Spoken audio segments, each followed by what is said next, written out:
Okay, I think we're ready to call the meeting to order here.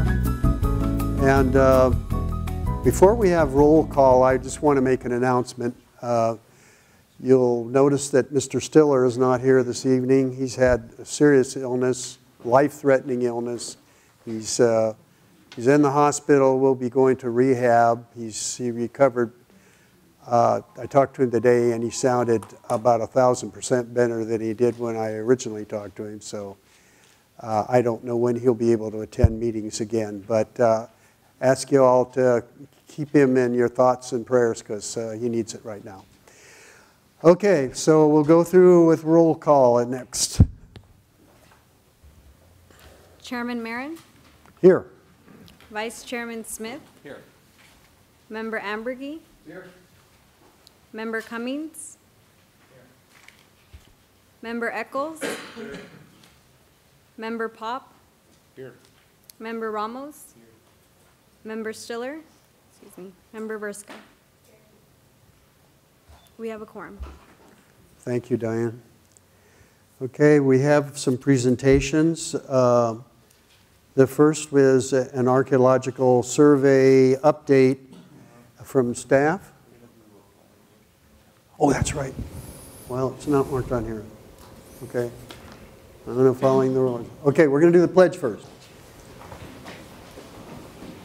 And if you'll stand facing the flag with your hand on your heart, I'll lead you. I pledge allegiance to the flag of the United States of America and to the republic for which it stands, one nation, under God, indivisible, with liberty and justice for all.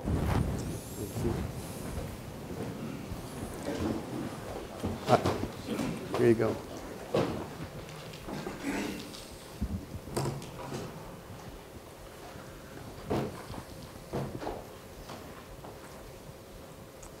Mr. Smith will go ahead and read the mission statement for us tonight. Evaluate the Fairview Park Master Plan relative to community needs and make master plan update recommendations to the Parks and Recreation Commission and City Council for the addition, reduction, elimination, or modification of park uses and master plan elements. Thank you, Mr. Smith. Okay, now I jumped the gun on it, but it will be an archaeological survey update from Mr. Mejia. So if you will refer to the screen.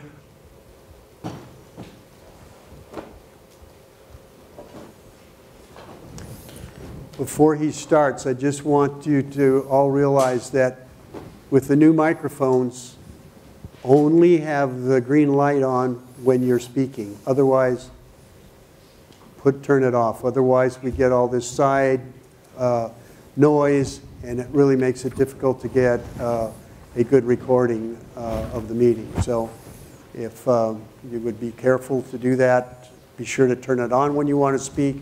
Be sure to turn it off as soon as you're through. Thank you. Thank you, Mr. Chairman, Commissioners, committee members. I have a brief update for you on the archaeological survey that we're working on. If you remember, when we started having our meetings and we presented some of the projects that we're working on, there were some concerns about the archaeological resources at the park. And after that, we received 2 letters from the State Office of Historic Preservation and the Native American Heritage Commission with concerns about the project and also the boundary of the archaeological site. Since then, we have retained the services of a consultant, an archaeologist that specializes in this type of work, and we've completed a lot of work to date. Started with record search, made contact with Native American representatives, and on December 3rd, the consultant conducted a survey of the park in consultation with Native American representatives. Myself was part of that survey, and the survey not only the area where the projects have been proposed, but the entire upper Mesa, so that they could have a very good picture of the boundaries of this archaeological site. In addition to that, they reached out to other agencies and public agencies. For example, the Costa Mesa Historical Society provided some information, valuable information that they have incorporated into the report. The type of report that they are doing is a phase 1 survey. It's a non-destructive type of survey of the site. We had conducted one similar to that back in 1993, but as a result of those letters and concerns, the city went ahead and commissioned the consultant to conduct another one to, confirm that the first survey was accurate, and to see if there's anything new that may have been brought up to the surface. That work has been completed. If you look at, actually it's very small print, but when they got the results back from their research, it turns out that there were 50 surveys or cultural resource studies that have been done within 1 mile of the project. So there's a lot of information that they were able to gather. That the work completed to date now includes a draft of the report that has been submitted to Native American representatives for their review. Once that review is complete and we get their comments back, that report will be completed. We estimate that that will be completed by the end of the month, and that completed report will then be filed with the SEC-IC agency. That is where all of the archaeological reports go to for future reference. And at the same time, we are also going to submit a copy of that report to the State Historical Preservation Agency. Soon as that report is complete, we will have a report for you to take a look at. So that is the status of the survey. Mr. Chairman and committee members, if you have any questions, I'll be happy to answer them. Are there any questions from the committee of Mr. Mejia? I don't see any hands up. So we'll proceed on to public comment. Oh, we got one more presentation. Harbor Soaring Society member Henry Smith is going to speak to us. Good evening. I'm Henry Smith. I'm Vice President of the Harbor Soaring Society, which, as most of you know, is a model airplane club that's been flying in Fairview Park for more than 40 years. And we're here to make a presentation about having our use permit with the city renewed. So we're asking for a 5-year renewal of our use permit in order to allow the Model Airplane Club to make some long-range plans and hopefully install a few amenities in our small part of the park at no cost to the city.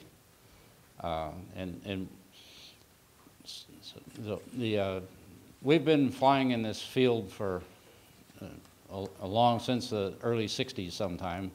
They started in Fairview Park in 63 or 64. So in the early years, most of the flying was done on the slope over there along the far west side of the bluff. And later, we started flying models that are pulled into the air with a winch, and they fly on thermals. And this activity is actually quite popular because there's in the late morning and the early afternoon, there's some very nice thermals there, and you can pull one of these gliders up and they'll stay up for maybe half an hour or maybe longer if you can catch a few good rides. Later, in the last 10 years or so, electric-powered airplanes have become quite popular at the field. And this is a map of our small portion of the park, with it showing the runway and our little pit area, and then way down right near the entrance, the Canyon Avenue entrance, we have a small storage container to keep some of our equipment in. This area is about less than 1.5 acres, which is a very small, far less than it's more than about 0.5% of the total area of the park is directly used by the Harbor Soaring Society. So we have quite a small footprint that really doesn't bother any of the wildlife or other park users. The Harbor Soaring Society, you know, is partly responsible, and we work with the city to maintain the rules for operating this flying field. It's not quite as complicated as flying a full-size airplane, but you need some rules in order to have you know, an orderly conduct of the flying, and that's one of the things that the club does is work with the city. We also have programs to train new flyers, and we can communicate to all of the flyers in our club if the field is closed for some reason. For instance, when President Obama's in town, we get a note from the FAA says, you're closed, because you're under the footprint. And we can catch all of the people that belong to the club real easily. We cannot catch the other permitted flyers because we don't have their information. The city would have to do that if it was going to be done. And so the only other thing we can do is we put a sign up out at the field, says the field's closed until some certain time. We're about 80 members. We're doing better this year than we did last year. Our new treasurer's a real go-getter, and he's been actively recruiting all of the flyers out at the field that are non-members to join the club and support the club so that they can help pay to operate the field, because the city doesn't maintain the field. The field's maintained by Harbor Soaring Society, and we need all of the users that we can get to join the club and support us. Our dues are $20 a year, which is pretty reasonable, I think. A city permit costs $25 a year, so all the flyers need to have both of those things, plus an insurance policy in order to fly out there. At the moment, we're not aware of any safety, direct safety complaints to the city concerning the operation of this field, and we make a serious effort all the time we're out there to keep the operations of the field, safe and sane. So, we're an AMA, Academy of Model Aeronautics, chartered soaring club, and have been for more than 40 years. We're the oldest soaring-centered club in the United States. The AMA has different levels of, club leadership and management. We've been a gold leader club since 2011.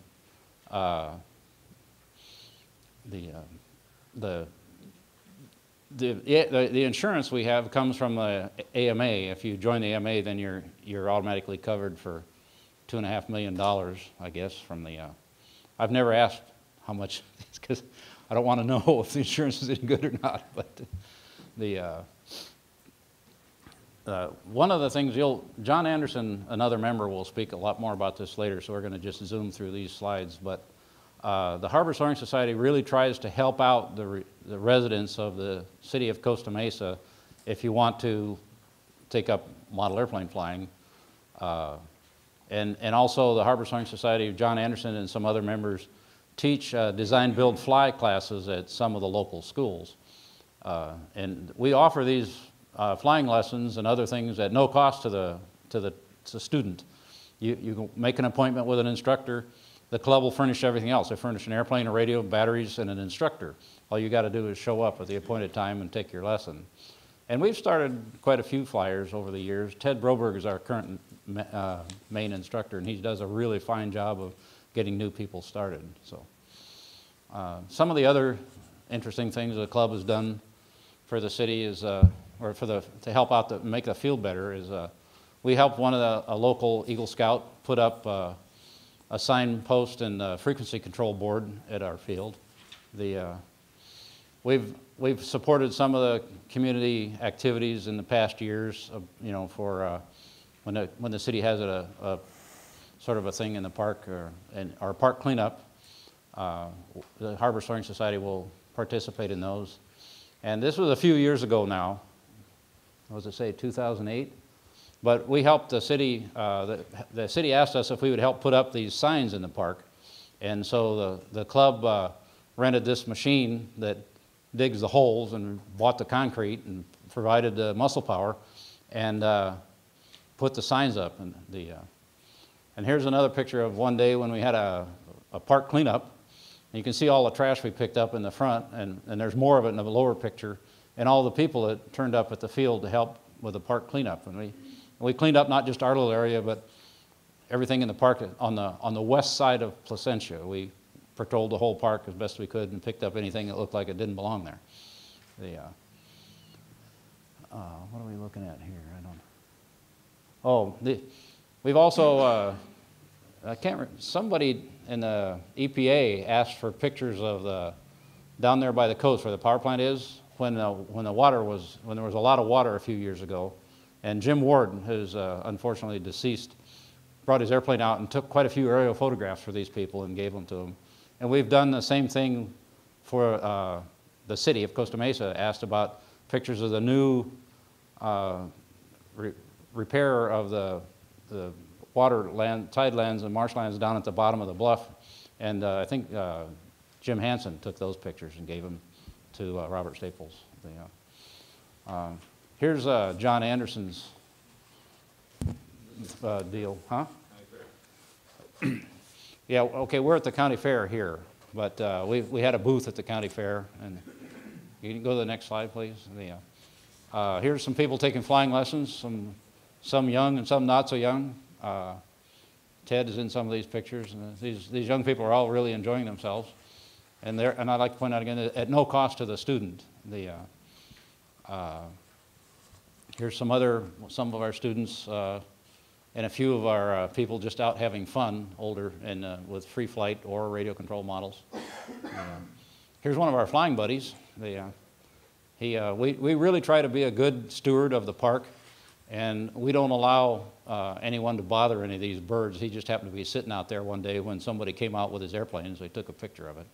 But these guys, we haven't seen as many of them this year, I theorize, because it's so dry, there's not many gophers about, and the hawks are all looking for something to eat at another location. But I think if the grass turns green, the gophers will come back, and so will the hawks. They go wherever they can find food. So here's another interesting picture. These are migrating white pelicans, and they're way, way above the gliders. Those things are probably 1,500 feet or 2,000. They're way up there. And they're catching a thermal, and then they'll sail to the next place where they can catch a thermal. They're pretty smart. They've learned, like a full-size glider, you fly slow and lift and fast and sink, and that's how you get where you're going without wasting any energy. And the model's way underneath. They know that where those birds are, there's a thermal, so they're going over there and trying to get a ride in that same thermal. So, because you can learn a lot from these birds. Here we're getting more towards John Anderson's part. You want to take over for a minute, John? I can't resist that. Yeah, my name is John Anderson, Mr. 8 of my students. As you can see, I cut my speech down considerably, and I get to read because I'm going on 78. So we'll start off with that. We think it matters. Our volunteer field instructor, Ted Broberg, is usually at the field every Monday, Wednesday, and Friday mornings, and sometimes Saturday, patiently helping fledgling flyers with our dual control training planes. He should get a Service Medal of Honor. To my class, I'm Mr. A, the Coddle Classroom instructor. I have fun helping kids design, build, and fly a progressively unique and challenging models at various local schools and centers. I have an exhibit back there. I invite you to look at it. Ernesto? Ted and I and other club volunteers offer many hours of community service and hope to offer many more. Here's what we do or are in the process of doing. I hope you'll find this interesting. We are actively working with the Costa Mesa Teen Centers and Costa Mesa Girls, Inc. to provide exciting, fun classroom and field-based community recreation programs using simulators, quadcopters, tiny indoor RC models, and walk-along gliders, which is kind of a unique thing. We can talk about that later. Also, easy to build and fly take-home projects using simple designs quickly built from paper, foam, food plates, boxes, straws, coffee stir sticks, throwaway materials that kids can easily find and experiment with. For some of you, I think Anna, hi, how are you?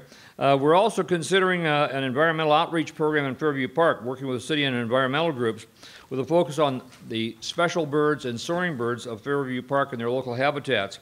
I've done some work along these lines, and I think Robert Staples and Anna is familiar with some of it, and we'd like to follow up with that. Does it matter? As a Costa Mesa-based club, we believe it does matter for many reasons. For example, as the home team, we well represent the city of Costa Mesa in a variety of model aviation contests and events. More importantly, In this time of educational concern and compulsive computer game playing, there is a national cry for more creativity, more innovation, more excellence, more scientists, more technicians, engineers, more practical hands-on maker experiences. Traditionally, many aerospace professionals and pilots came directly from a model aircraft background. It matters because there is a huge near-future demand for airline and drone pilots and related occupations. Moreover, kids love robots, we all know that. Model aircraft are robots in the sky, agilely maneuvering in 3 dimensions. These aerobots are freedom, fun, and the future, hopefully at the home base in Fairview Park. We of HSS, as park users and contributors to the community, simply seek to offer something of special value, fit in, and play our small part well. We thank the City of Costa Mesa for that opportunity, and we aim to fully justify the privilege. We think it matters, and I invite you to look at the exhibits later on. Thanks. These pictures are one of the classroom lessons for design, build, fly that John did. If you go to the next slide, and it's still the, we're working with the AIAA, which is, they're big in the design, build, fly things, because this is where grown-up aero engineers come from. All of the ones I ever met started out building little rubber band-powered airplanes when they were, knee-high, and they let it get away from them, and now they're designing, hypersonic flying objects for Boeing or somebody like that. And I've never met, I'm an engineer myself, and I've never met an aero engineer or an airline pilot or a military pilot that didn't be active in model airplanes at some point in their life. This is the UC Irvine design, build, fly team that participated in a worldwide contest for design, build, fly to a set of rules that required an airplane to pick up a payload and fly a certain specified path and return. And there were rules that were judged about how much your airplane weighed and how well it would fly and some other things. I don't remember all the rules. They're quite complicated. Their team was like 14 or 15 aero engineering and mechanical engineering and electrical engineering students. They had a real team there. And they won the world championship in 2013. And they came to our club meeting and presented the same presentation they gave at the contest. And a really, really interesting group of young people, very, very bright. And they had a great, really professional looking presentation and a really interesting airplane with some ideas that I thought were really refreshing and very original. And it's basically a model airplane, and they actually flew it at Costa Mesa in Fairview Park. It looks quite large, but it's very light. That thing doesn't weigh, like in the picture there, it probably weighs, what, 3 pounds. It's incredibly light when you see it. This is an old picture of what the park used to look like, when I was a kid, before I ever lived in California. And the Harbor Soaring Society was active here then, and we've been trying to be good citizens then, and we intend to continue that. And so now we're back to where we were when we started. We were asking for a 5-year renewal of our use agreement to allow us to, improve our activities and improve our relationship with the city and do better in the future. And just speaking for myself, and I think all the other members of the club, I'd just like to say that the City of Costa Mesa has been really, really wonderful to Harbor Soaring Society. And we'll do anything we can do to help the city if they ask. We've turned up to tear that old carpet out in front of the container. Of course, we put it there, but when the city asked us to get rid of it, it was gone the next day. We do what we can to help, so if you need anything, don't be afraid to call. And we really appreciate everything the city's done for us. So thank you. Thank you both. Any questions from the committee? Yes. Thank you, Mr. Chairman. I'm sorry, it'll be a run-on type question because I got a few of them, but I don't want to take up too much of the committee's time. But you're going before the city looking for a 5-year permit. You've been out there for 40 years, I believe you'd mentioned? The club has been flying there since 63 or 64, so almost 50 years. Almost 50 years, okay. And have you renewed every 5 years, 10 years? Yeah, we didn't have a formal use agreement with the city until I think 6 or 7 years ago. Gotcha. We had one 5-year and then a 1-year renewal. Last year we got 1 year. Okay. And, but the first agreement was for 5. So. Okay. And also, I think you guys offer a great service. Sounds like some great education, science and engineering. So I commend you and your group on that. With that, you'd mentioned, you know, growth and additional amenities, part of this proposal to the city. Do you have some of those ideas that maybe we might want to consider that you're looking at? Well, speaking for myself, you know, I think a sunshade would be nice. There you go. Yeah, our container is looking a little ragged. If we knew we were going to be there for 5 years, we'd probably put some money together and try and fix up our container a little bit.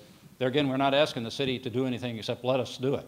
Right. Yeah, the thing needs a coat of paint. It could probably use some sort of a roof on it, but that has issues which would require some planning. But those are things that need to be done. I think in the long range, you know, maybe a small area for observers. You know, people come out in the morning, they're walking along the trail, and they'll stop and stand there and watch the airplanes fly for a while. It'd be nice if there were a few more places where they could sit and watch for a little while if they wanted to. Okay. So, and just 2 more, but you're on 1.2 acres currently. Are you looking to expand that? no. Okay, so same footprint. And then, what was my last one?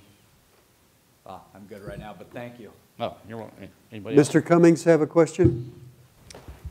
Yes, thank you. I have 2 questions. One, when you're not using it, are there any restrictions on other people walking through the area, or it's like playing softball or something? It's a city park. If you saw it, you probably wouldn't want to play softball on it. Well- And we don't care to have people with wheeled machinery running around on the field. It seems to be a popular place to make donuts when it's muddy, and then we have Okay. to go out and fix it later. So it's basically open land when you're not It's active. stones, and you really wouldn't Yeah. want to play softball on this, because if Okay. you were sliding into second on this, you wouldn't look too good when you got up. Yeah. Okay, thank you. Now, second question, can you relocate? Suppose you came up with a need to move it a quarter mile one direction or something Well, like that. nothing's impossible, but we're in a very nice place right now because we're right next to the vernal pool, Right. and we fly over the top of the vernal pool, and we're not bothering it. So, anything's possible. You could relocate it.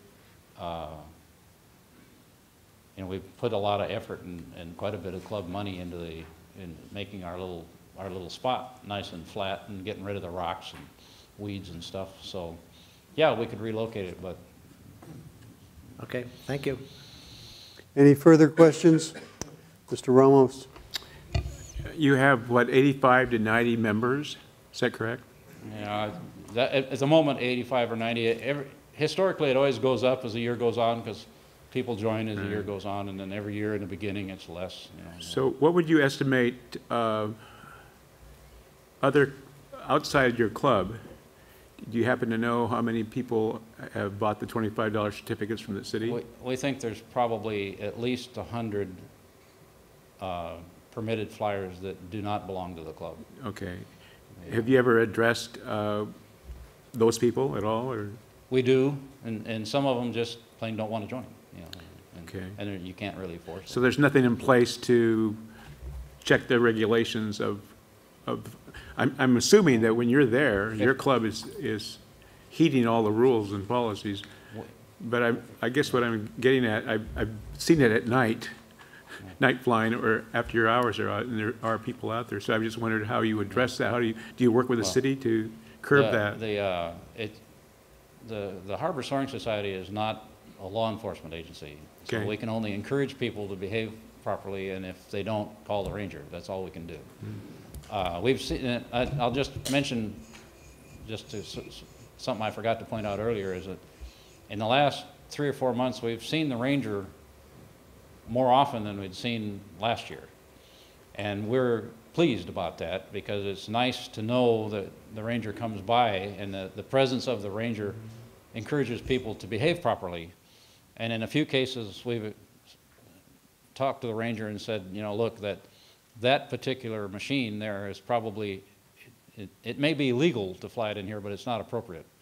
And so we've been encouraging this person to take it somewhere else, and if you'd help us, we'd appreciate it. And we really like the ranger. She's a nice person, and she's really helpful, and I think she's doing a great job for us. So, yeah. That's all, thank you. Yes, Mr. Ambergy. Henry, I was wondering, out of your 85 or 90 members, how many are Costa Mesa residents? Not very many, maybe a dozen. Dozen? Yeah. So All the people that are doing the community outreach live in other cities. Yeah. We do have members that live in Costa Mesa, but not very many. So when you apply for the use, do you have to go through the steps like any other group? Like you considered a group 3 user? Or how does that work? Say again? Do you have to apply to use the park? Through the Parks Department? To fly model airplanes, and there's a city ordinance that governs the flying of model airplanes in Fairview Park. Right. And that ordinance says the flyers must have a permit. And you get that by going to the Parks and Recreation Department and showing them your proof of insurance and paying $25. Yeah. And I don't remember how many permits have been sold this year, slightly under 200, I think.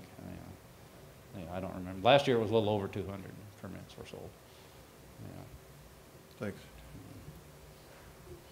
Any further questions? I have a question for Mr. Munoz. He's talking about having a park ranger there and how it's helped.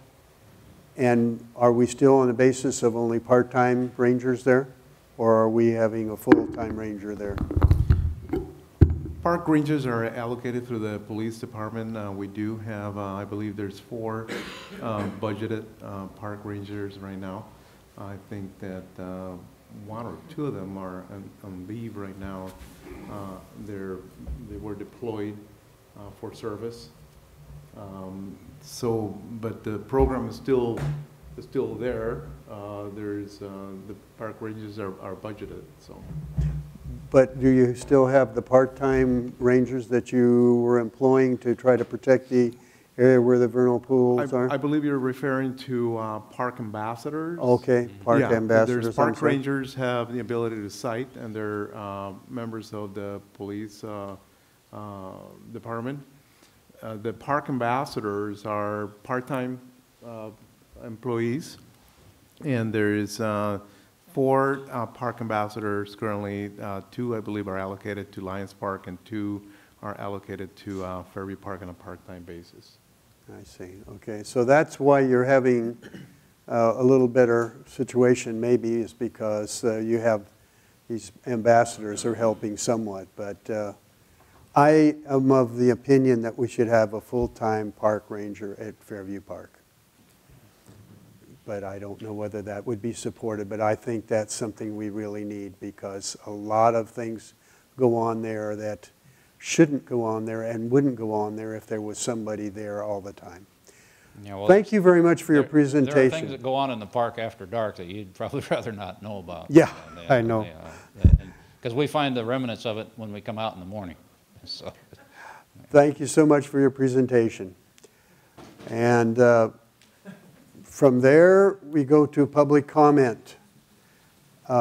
Just asking you to be as brief as you can with your comments.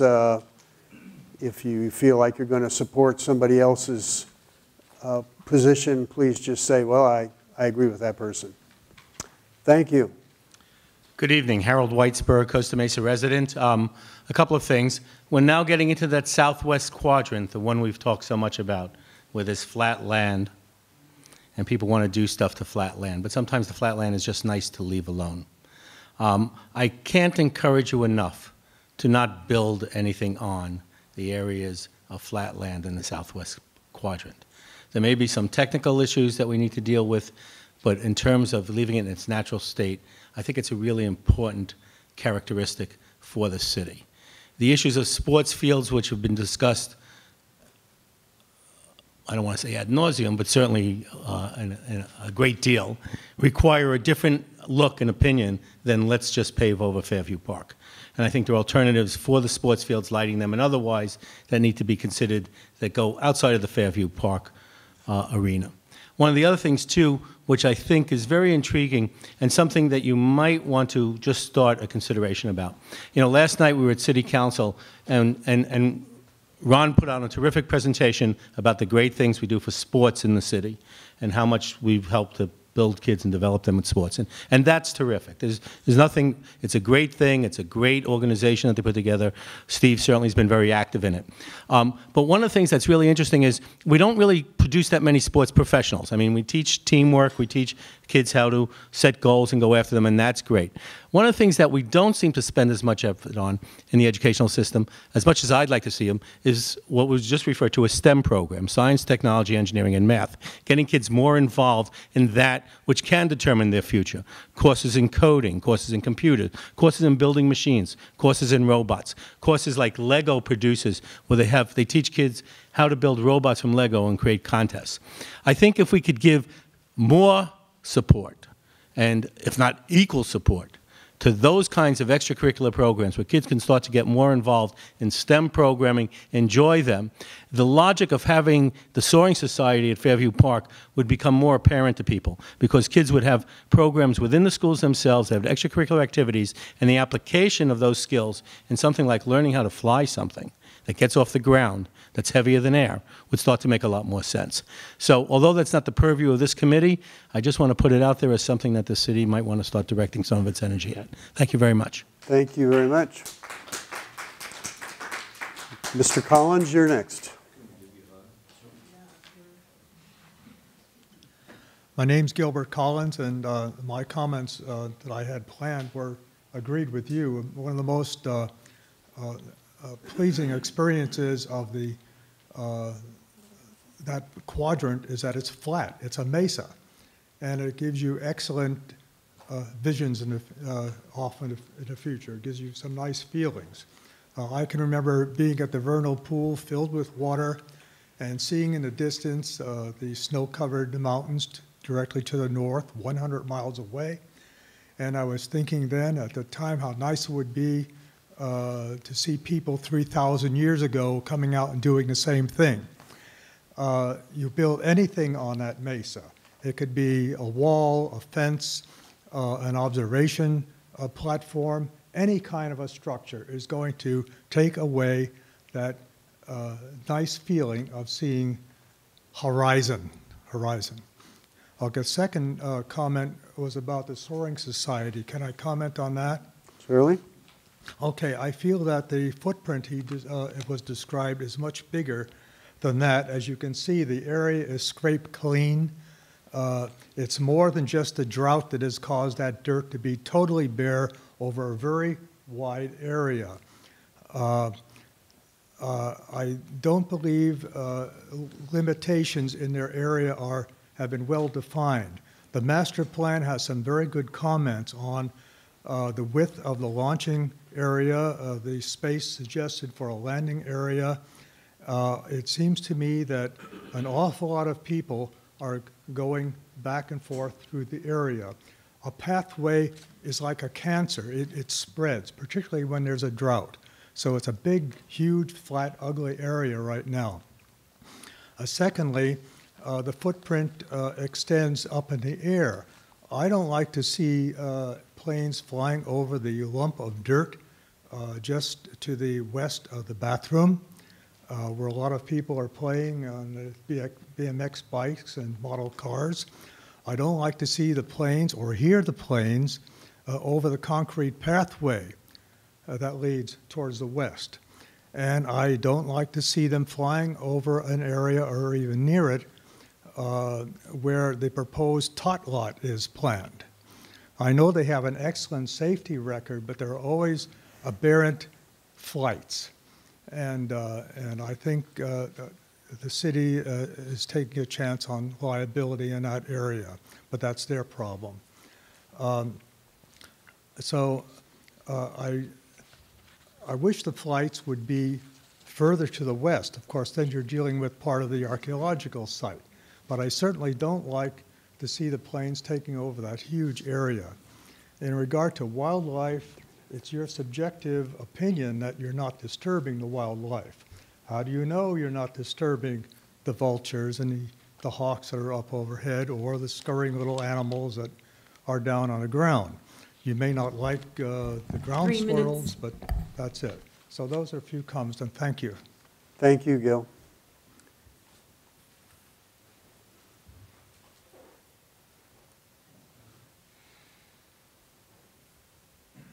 Good evening. I just want to make it clear a few points here.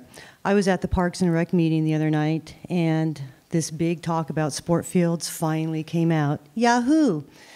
No youth sport groups were turned away this year. In fact, the only problem was that a group 3 was only allowed to play once a week instead of 3 times a week. Okay?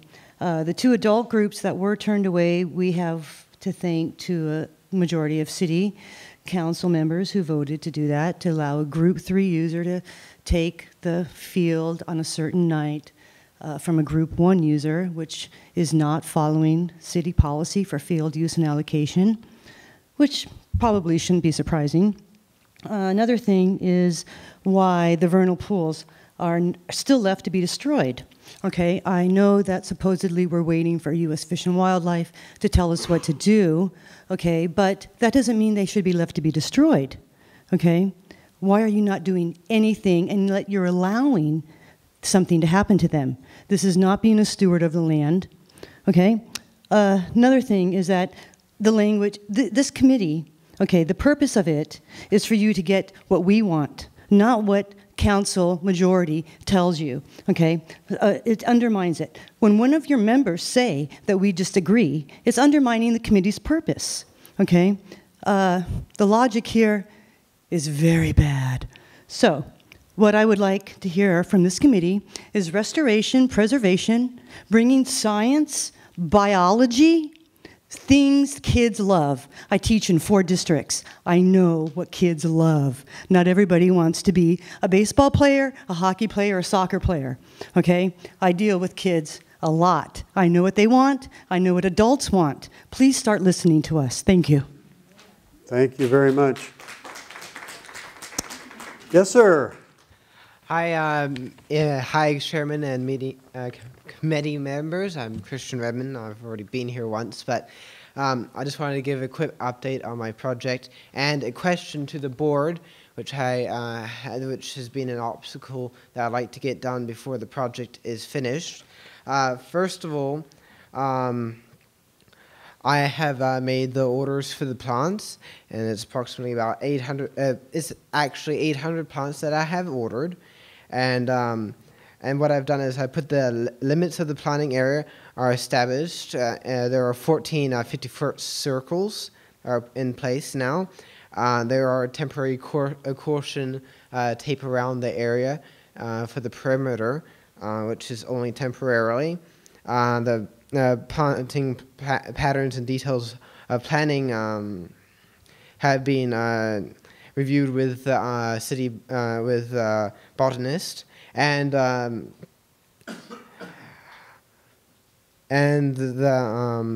rain has softened the ground, which you had pointed out, and I did check that with a rebar pole. It went in about this far without any problems, so I don't think that's a problem anymore.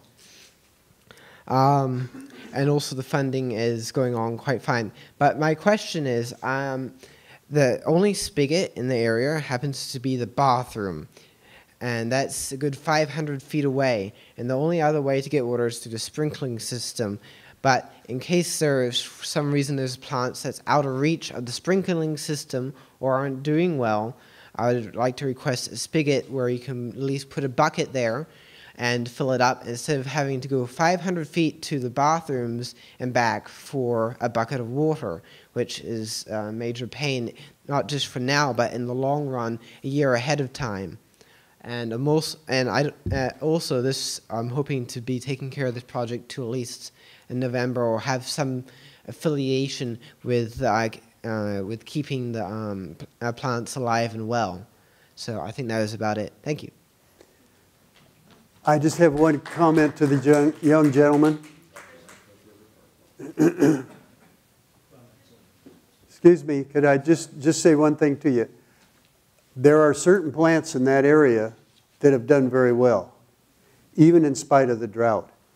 I would like to encourage you that the plant selection that you have is similar plants, not necessarily cactus. The cactus will grow no matter what, and we have a pretty good stand of that. But there are other things that have in the past grown well there and are still growing there. That's the only thing I would like to encourage you. As regards to spigot, I don't know if that's a possibility, but I would ask Mr. Munoz, what do you think? That was a problem before when we first planted it, trying to get hoses and stuff to individual plants that need it, where the irrigation, especially initially, irrigation with overhead doesn't work as well as just putting the water in a depression in the ground that's around the plant. We'll ask our service maintenance manager to see what the possibility of doing that is. Thank you very much. Okay, now next one. Sorry. That's all right. I'm more than happy to give some time to him for sure. Yeah, he's doing a great Jay job. Humphrey, Costa Mesa resident. You guys have an opportunity here, and the opportunity is to take advantage of something that we just don't have along California coast, and that is the natural beauty of a natural passive park. But let's talk about some issues. One that I've asked about and talked about a couple of times is providing other spaces for fields, whether it's in existing parks that are not currently used with fields, or it's in actually purchasing field land. As you know, many of you know anyway, we've got in the books on plan or about to be approved about 300 units of single-family housing that is actual owner-occupied type housing, which activates a process which allows for collection of what's called a park impact fee. And that's about $13,000 per unit, and that works out to about $4 million. That money can only be used, it cannot be used in any way, shape, or form for maintenance. It can only be used for projects to improve parks or to purchase land for parks. And we have a number of places in this city where we can purchase land, that there are owners of some of that land that are very, very philanthropic and very happy to work with the city and have demonstrated so across years and years of their participation, pardon me. Well, the rain's good too. But secondarily, we're about ready to close Fire Station 6. And I don't have any idea if that has enough land on it to be able to be used in certain factors, because I haven't really looked at the total piece of land, but I suspect that Fire Station 6 could certainly be used appropriately in that setting. And we have a variety of other pieces of land within the city that are small lots and what have you, can be used for a variety of ways to accomplish that. I do not hear from anybody in the sports activities in this city, I don't hear anybody who says, we will find a way to make these things work out in other possibilities. I hear a lot of rhetoric about, well, we've got to have these fields, and we've got to have them right now, we've got to have them, and we've only got all this vacant land in Fairview Park. But I've never heard anybody say, we are looking to try and find owners who are willing to sell their property in this fashion, anything like that. I would love to see that happen, and I'd be very happy to support those kind of behaviors to try and find adequate land within the city with just the park impact fees. $4 million goes a long way to buying an awful lot of property, even at $1 million, $1.5 million, $2 million an acre. You're still going to be buying a fairly large amount of acreage. And that doesn't even talk about what the city actually owns right now. Thank you. Thank you very much. Next person, please. Hi, my name's Steve Pope. I'm a Costa Mesa resident. First, I'd like to echo my support for the Harbour Soaring Society. As well as all the reasons given, there's another kind of fairly, perhaps not so obvious reason. My parents are a long way away from Costa Mesa, and I'm sure that's common these days in society, and actually the cross-generational aspects of the Soaring Society are very important.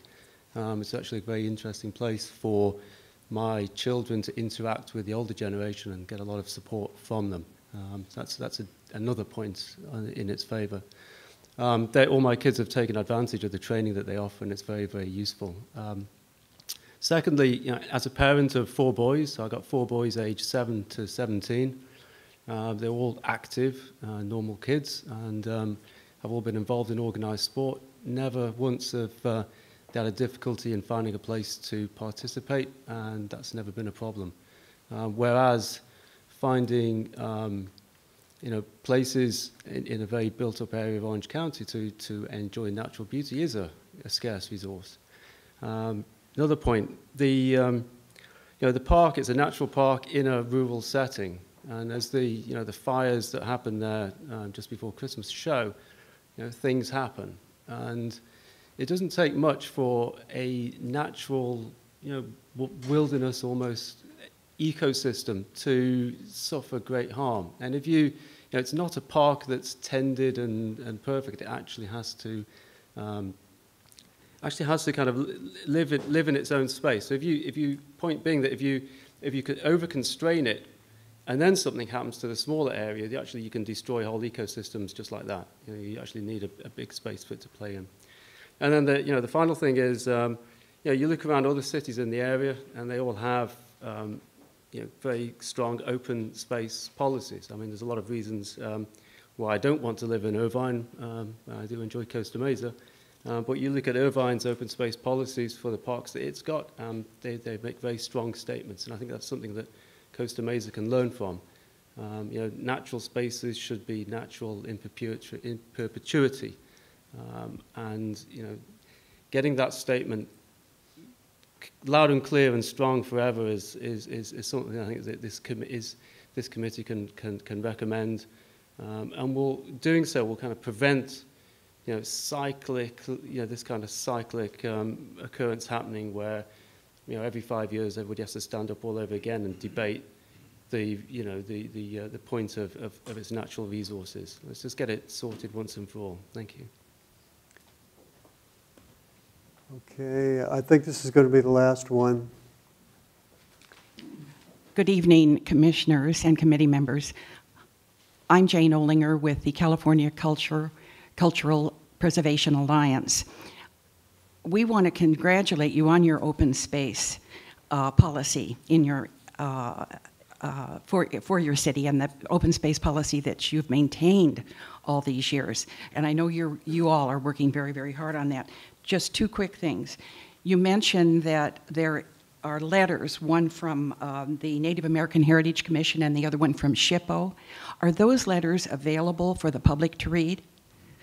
The other questions, you mentioned also that quite an extensive survey has been completed, and that survey has been passed on to Native American groups. Who are those Native American groups, and will that survey be made available to the public? Thank you. Thank you. Yes, one more question or comment? Christian Redmond is my son. I'm his father. And his mother and I are very proud of the work he's done on this project. It's very important, if you know Eagle Scouts. I'm not a scout, but I know the process for the Eagle. They look very closely at how the scout manages the project, how he plans it, controls it, and organizes it. And so far, everything has just been falling in place, just like clockwork. Everything he's done has worked very well. Now, the analogy of the four-legged table. You take one leg out. The analogy of the horse that lost a shoe and the war was lost. We don't want the 2 spigots to ruin his project. Now, I'm a professional mechanical engineer. I've been registered in California since 1971. I could put the spigots in 10 minutes if I had the materials. I could buy the materials at Home Depot and do it. And the main thing is they would be on the reclaimed water system. If we have to use potable water, city water, we're increasing the water use right when we're in the middle of a drought. So using the reclaimed water is really the only solution. But not only the spigots, but then he has to have access to the control system, the control box that turns the irrigation water on and off. So I think that it's just maybe a minor problem that the city people he's working with don't can't seem to get the picture, but those are very critical to finishing up the project. We start clearing, we've already cleared the area, and we start digging tomorrow. So we need to have the water at least by on the 16th when the planting starts for the plants. So thank you very much. Okay, well, I only can say that I agree with you 100%, and as I've already indicated to Mr. Munoz, that was one of the problems we had when we first planted, is that you can't water these plants adequately by just having overhead sprinklers, which is what we have there right now. So I think the idea of some spigots is great. If you're willing to volunteer some time, maybe you can check with Mr. Munoz and see if that's possible. Ernesto? Okay, thank you. All right, I just have a few comments. I've really appreciated all the correspondence we've gotten. You people really expressed to me what you have in mind.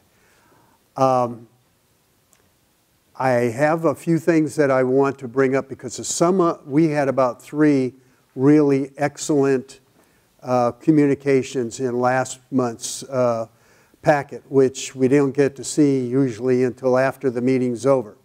But I want to read a few excerpts from them because I think they're really crucial. But I want to say one thing. I'm not here representing any group, athletic or otherwise. I'm here really taking in what you citizens are saying, and I support what you're saying very much. I would like now to just tell you one thing. What you may not know is that the total number of responses that we have gotten are running about 90% against anything being done in the park versus less than probably 5% for. I think that's important. I also think the communications that we're getting from you people are very important. And some of them are really extraordinary, how good they are and how well they were done. There is, if I can find it. Yeah, that's the one I was looking for. There's one here. I'm not necessarily going to give the name, but this lady did her homework. And the part that I want to bring up, if I could find it, here it is. Is she did a survey. Actually, she went to the profile of general demographics census 2000 and tried to compare the census in 2000 with that in 2010.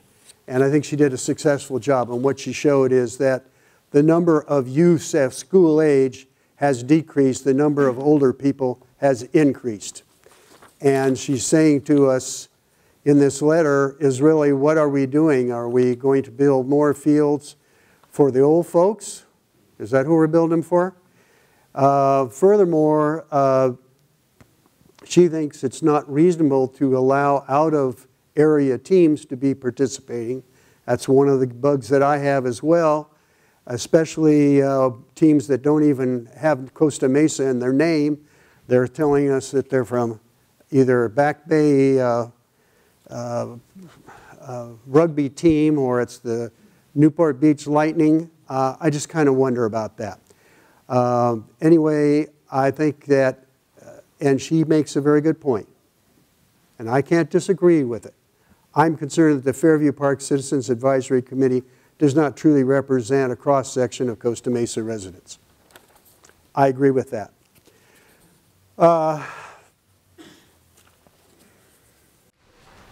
Mr. Chairman, just a quick point of order. I appreciate you reading the documents that we've been going over, but I'm not sure this is, public comment was on non-agendized items, and we've heard good stuff, and it's our responsibility to read these. Shouldn't these come in the committee member reports? They should, but I'm not sure that people are reading it because I'm not seeing any minds on this committee being changed by anything. Well, I would take exception to that, thank you. Well, you can take exception to it if you like. I have 2 more that I want to read some excerpts from because I think they're important. please bear with me. I have not had a chance to give my say, and I'm doing it. The proposed changes to the master plan, this is from the California Cultural Resource Preservation Alliance. Patricia Martz, who is a PhD and is the president of this group. And basically, she's requesting that the changes to the master plan, such as athletic fields, will destroy the natural and cultural resource. Changes to the master plan, such as baseball, softball, facilities, soccer, so on, will change the park from a place of nature to just another urban park. Children need nature, not more artificial play areas. And she's saying that we are responsible for maintaining these areas. They've been placed on the National Register of Historic Places. And she's saying that we haven't protected them well, and she's right about that. And she's asking, would you put ball fields on top of your ancestors' graves? Their ancestors are buried in that park. The last one here is from Keith Dixon, who did a lot of the original investigation on the property. And basically what he says here is that the city approved of the placing of the archaeological sites in the National Register of Historic Places. And as a result, that means that they have to do something about seeing that they are preserved. And he's concerned that they're not being so. He also says that ORA 54 and 506 site numbers are merely recognition convenience. The whole area could have been given one number. In other words, boundaries, you don't try to place boundaries on an archaeological area. The whole park literally is an archaeological area. Okay, that's all I really have to say at this point. Thank you for forbearing with me. We will move on to the next item on the agenda.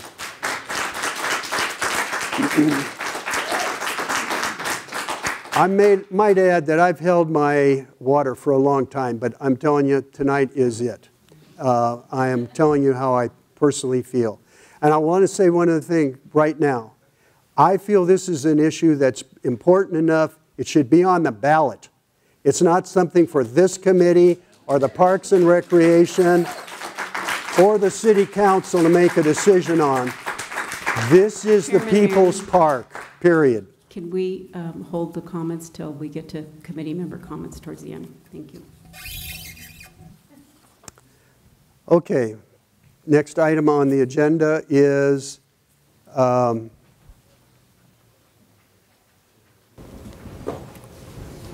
lost. Here we go. Okay, approval of minutes.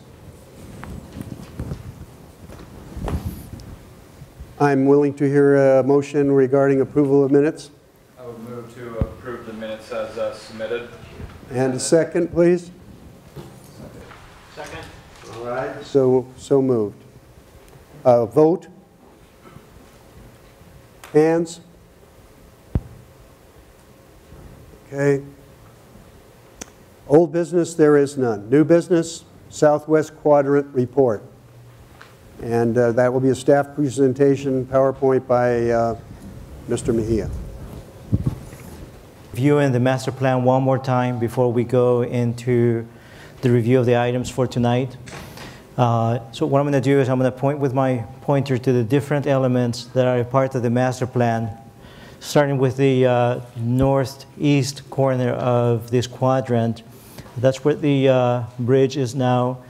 Moving just south, you see that there is a plan for a new parking lot for 35 cars. There is also a restroom and an additional picnic pavilion just to the north of this parking lot. As we move south, we get into the area that has the landscaped area. That's where concerts in the park and the fish fry and some of the other events are taking place. You see that we have, this is the existing parking lot, and just to the west, the master plan calls for a bus turnout and drop-off area. That has not been constructed yet, but it is master planned. to go right between the parking lot and the concrete trail. You're all familiar with the existing picnic shelter and the restroom that we have there. As we move to the south, you see that there is the existing path from Placentia Avenue westerly that joins the other trail at the restroom. Continue moving south, you see that there are a number of vernal pools in this little corner. Vernal pool number 5, number 6, and number 7. We've talked about that extensively. The bike trail up to this point is an existing paved trail, and that is one of the projects that we're working on to try to reconstruct that and construct it in concrete. Still moving south, we find another set of vernal pools just west of the school, Parsons School or Waldorf School as it is now. And then we find that there is a proposal for a multi-purpose trail connecting Canyon Drive with the bike trail, a play area that we've talked about it and we've presented some concepts. Moving to the west, we have a cul-de-sac area with parking for 10 cars, and then a multi-purpose trail connecting Pacific Avenue to Canyon Drive. Continue moving to the west. It's a proposal to provide access to Talbert Nature Preserve via, if you look at the master plan, it's either a meandering walkway or a staircase similar to the one that was master planned for the northwest corner. If you notice along this area, this is the bluff. The bluff is subject to a lot of erosion. The soil is really not well compacted, and any amount of rain tends to erode the slope. It is one of the concerns that the master plan had identified, that studies of the slope also recommended that it be addressed. We see here that there is an area that was set aside for a glider launch area. There is an existing network of trails around the perimeter of the upper Mesa. These are small trails designed for pedestrian use only. That includes some turnouts for viewing and gathering. Going to the center of it, we see that we have a large vernal pool. That is actually 3 vernal pools that have been fully restored in the middle of this mesa. Now moving to the east, we see the area that has been designated for the silent flyer, silent flyers with their staging area just to the west of the restroom. Now moving to the north, we find an interpretive area. That project has been completed. You can go there and see it now. That's where the Flintstone benches are, and there is interpretive signage around the perimeter. That's where a lot of the tours start for the park.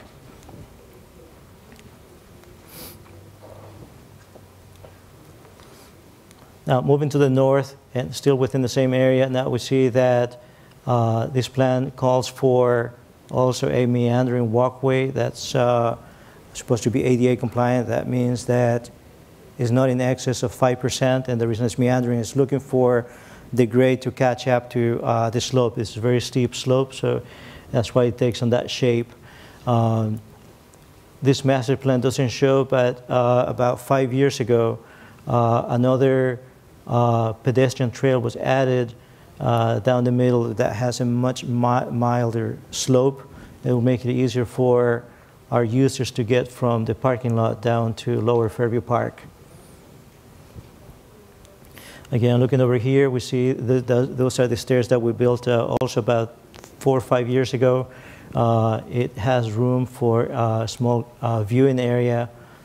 And from this point, because of its position, its location, it's probably the best view for this upper mesa, since it gets unobstructed view of the north, west, and south portions of not only Fairview Park and Talbot Nature Preserve, but also the neighboring cities and the Pacific Ocean.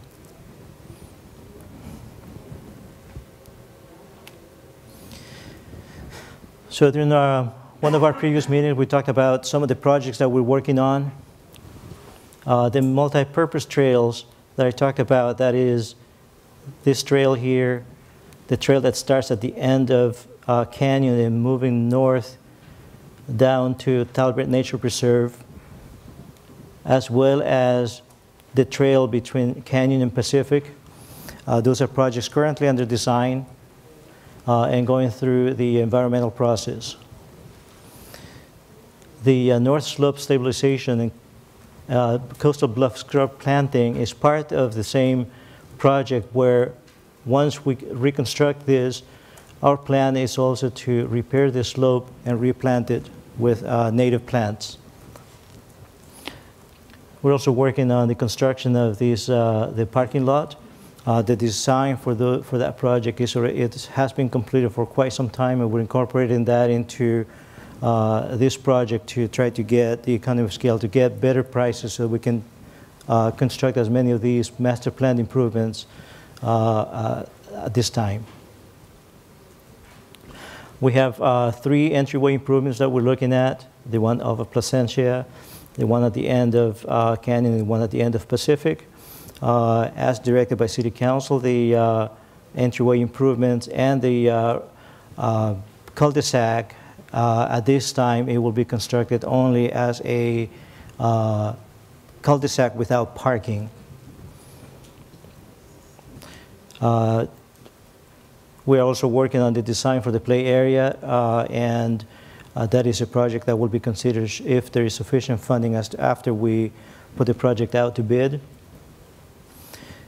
Vernal pool delineation, this is a project that is currently on hold. We have a contractor that is standing by, and we had to wait and stop that work until we get clearance from the Department of Fish and Wildlife to do any work around the vernal pools. The current contract is for fencing around vernal pools 5, 6, and 7, as well as vernal pool number 4.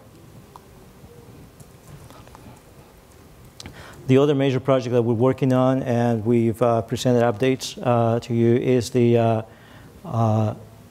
storm drain improvements at the south end of the park, where a lot of flooding occurs. Water concentrates in this area and heads south through a development area, and that project is also under design.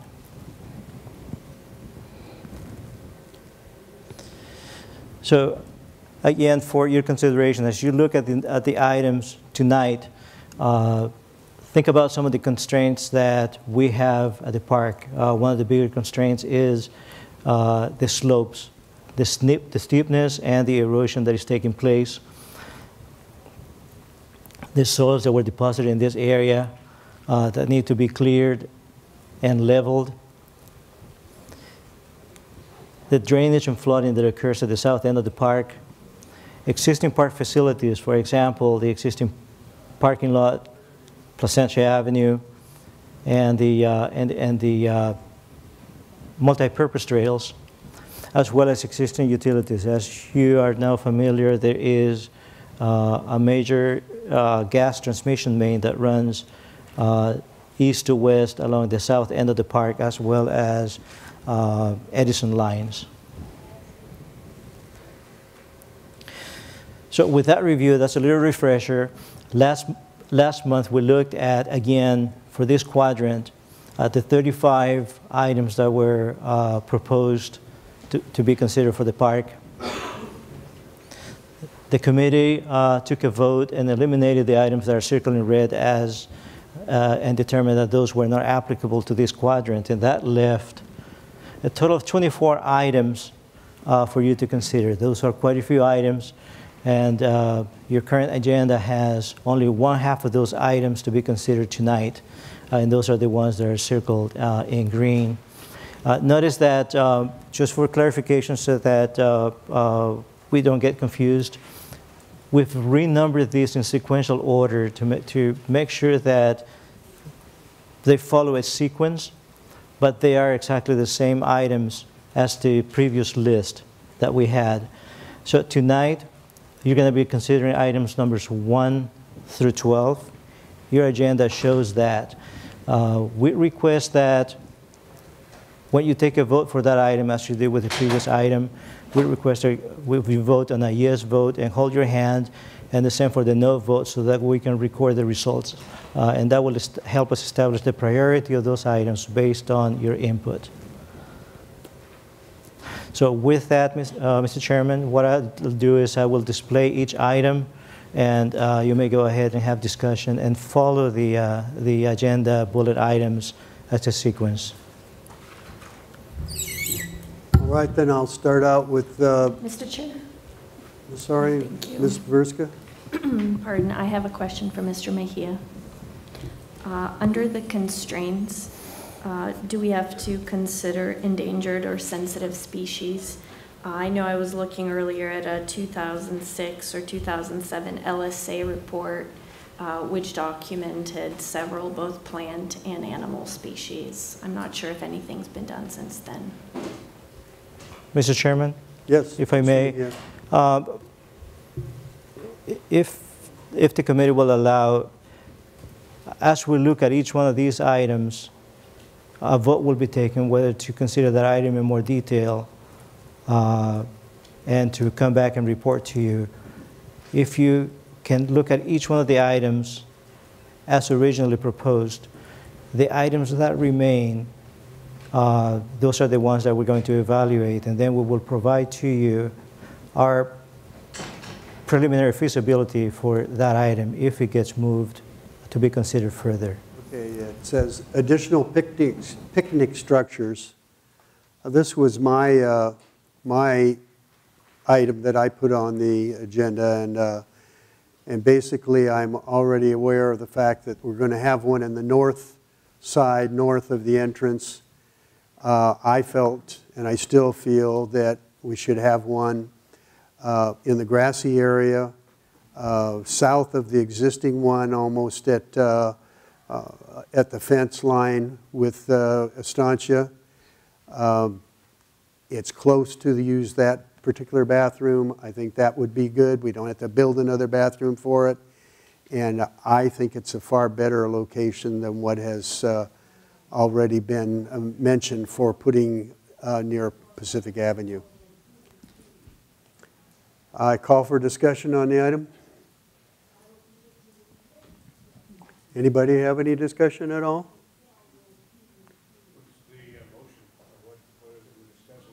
Well, we're discussing whether we have additional picnic structures or not. Are you ready for public comment? Okay. Public comment on this?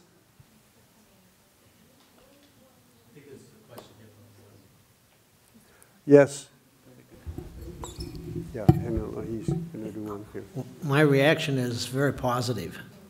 I think that's a way to get a lot of additional use in the park and share it with a lot of people who like to have picnics. We see that being used today, and it's crowded. All right, fine. Mr. Smith has a comment. I just wanted to make a general comment about the generous amount of public comment time that's been given to you all tonight. Please be brief. Thank you. Now, hey, I'm quick. I'm quick. Everybody knows that. I like the idea of picnic areas. I'm not sure about the overhangs because it forms a wind tunnel a lot of times up there on the park. If you've ever been in the existing picnic area, you know the wind blows through very quickly.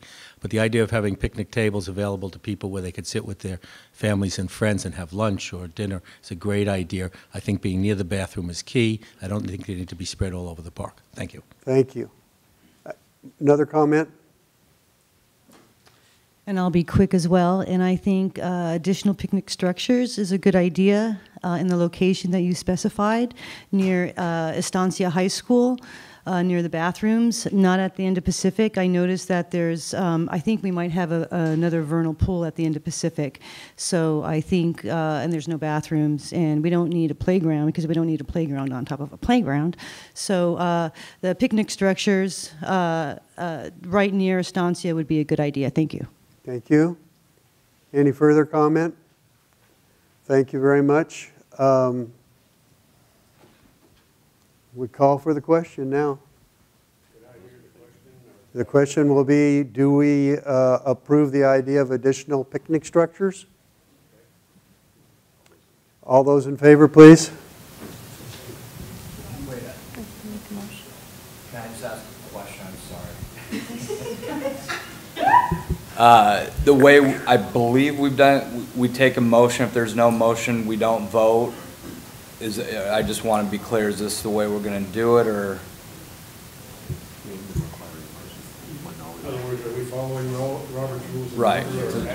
Right. We have nothing requiring motion. I think we're just voting on all 12 of these. The committee does follow Robert's rules. If a committee member wants to make a motion and somebody seconds it, then we'll go ahead and just take the vote on each of them as they come along. Okay, I need a second on the motion for additional picnic structures. I'll second. Thank you. All right, let's call for the vote. All those in favor signify by raising their hands. Hold them for a little bit here.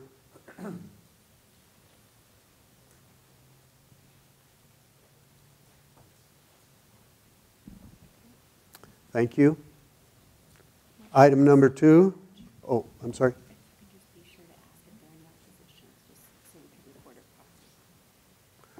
Was there any opposition to the idea of picnic structures? Yes, Mr. Smith was opposed. I'm sorry. I thought I saw your hand go up, but I guess I didn't. All right. Item number 2 is baseball, softball facilities. I don't know who put that on, but does somebody want to speak to that subject, first of all? Or you want to just go to public comment on it? No discussion? All right, call for the public comment. Excuse me for being a little late, but as I look at, there's another sports field thing down the line. If it turned out that the new or revised long-range master plan for the park included significant development for sports fields, then to me it would be reasonable to consider one or more sports fields on this large flat area. On the other side, if keeping, let's say, the open, undeveloped state is what is going to be in the final plan, then of course you wouldn't do this. So I think one could argue that for study purposes, we're not at the final stage at all. We're just funneling down some of these ideas so that the ones that get approved can get some additional hands-on study by the staff. And to discard sports fields would seem to me to be premature because we don't know how it's really going to turn out as far as the issue, the core issue of development or not development. So this is a point where we kind of have to follow both tracks for a bit longer.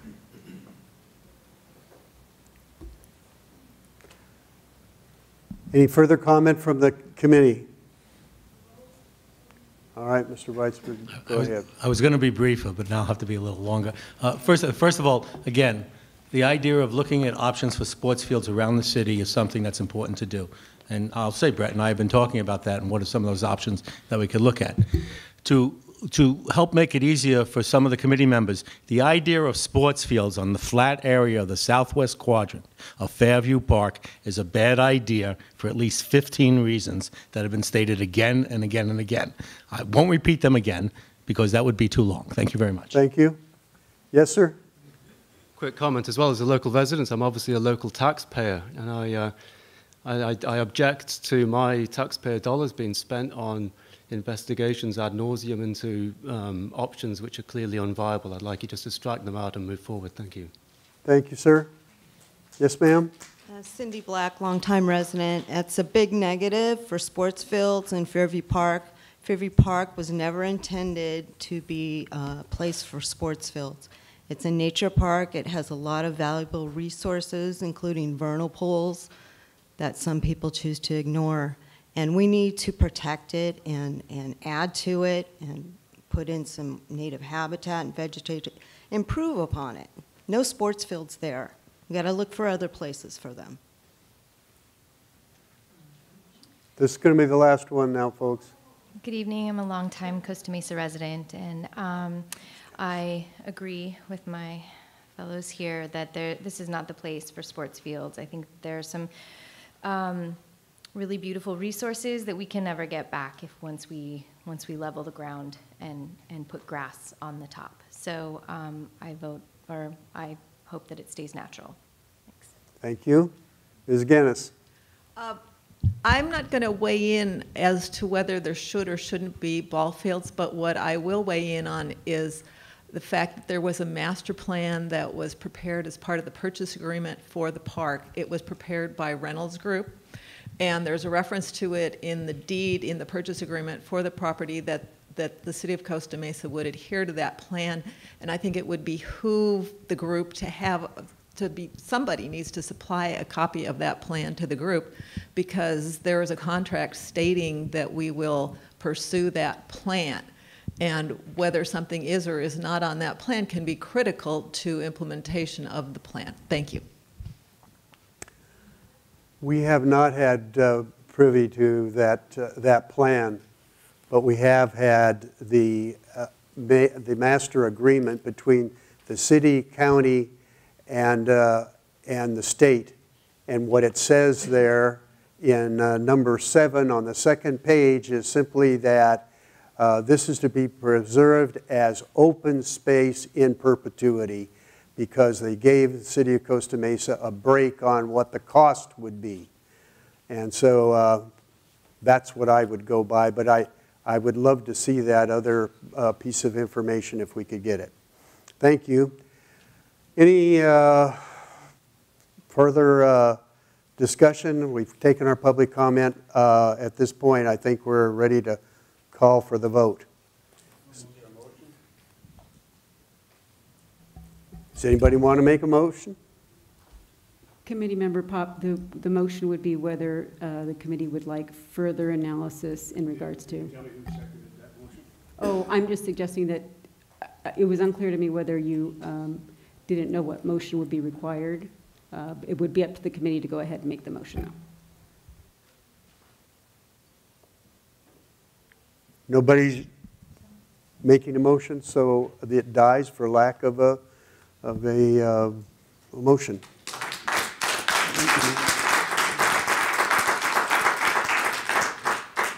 Mr. Chairman? Yes, Mr. Echols. Just a suggestion, I don't know if this is right or not, I'm just asking. Would it be advisable for us to go through the next one and someone presents a motion before we open up to public comment and discussion? That's a good idea, I think, actually, because in other words, if there's no motion for it right at the outset, then we don't waste the time. Okay, we'll certainly follow.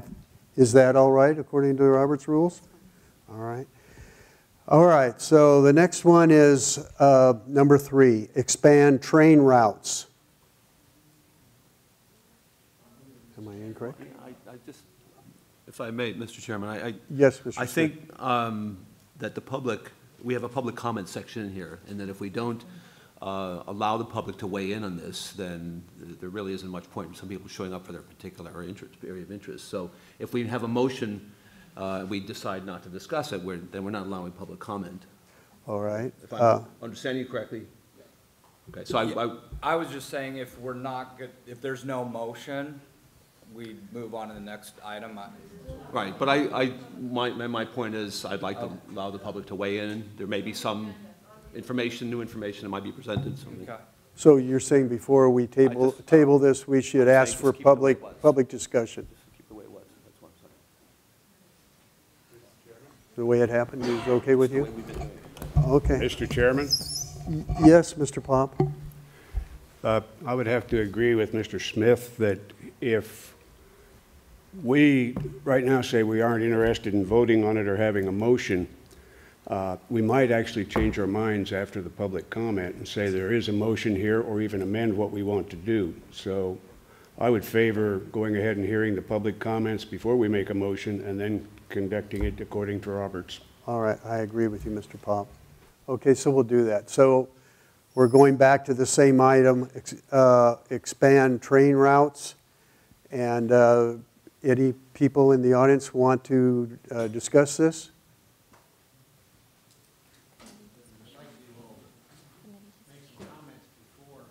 Okay, all right. Mr. Cummings, you can do it from your chair if you'd like. Let's see. Is the laser to reach that far? We need. He has a They say don't look at presentation the he laser, wants to but I make. That's the reason. I guess people can see this. Okay. Some background for this. Remember, we're looking at the results of a brainstorming type session last summer, and this item was put on there to open up the possibility of really expanding the utilization of the park and giving access to more people with less on-the-ground footprint activity at the same time. So the idea here is to take, this is not working. At least I can't see it. Oh, I can see it. Yeah, you know, I don't think you can see it, but we can see it here. Okay. The idea is to take a track from the east side quadrant, carry it across the steel bridge, which is up in here, and then bring it down into the flatlands, basically, and run around the perimeter of the bluff, on the top of the bluff. Now, at the north end, I guess I have to leave this on. It's like losing your mouse. Where'd it go? Dead battery. Anyway, let me continue.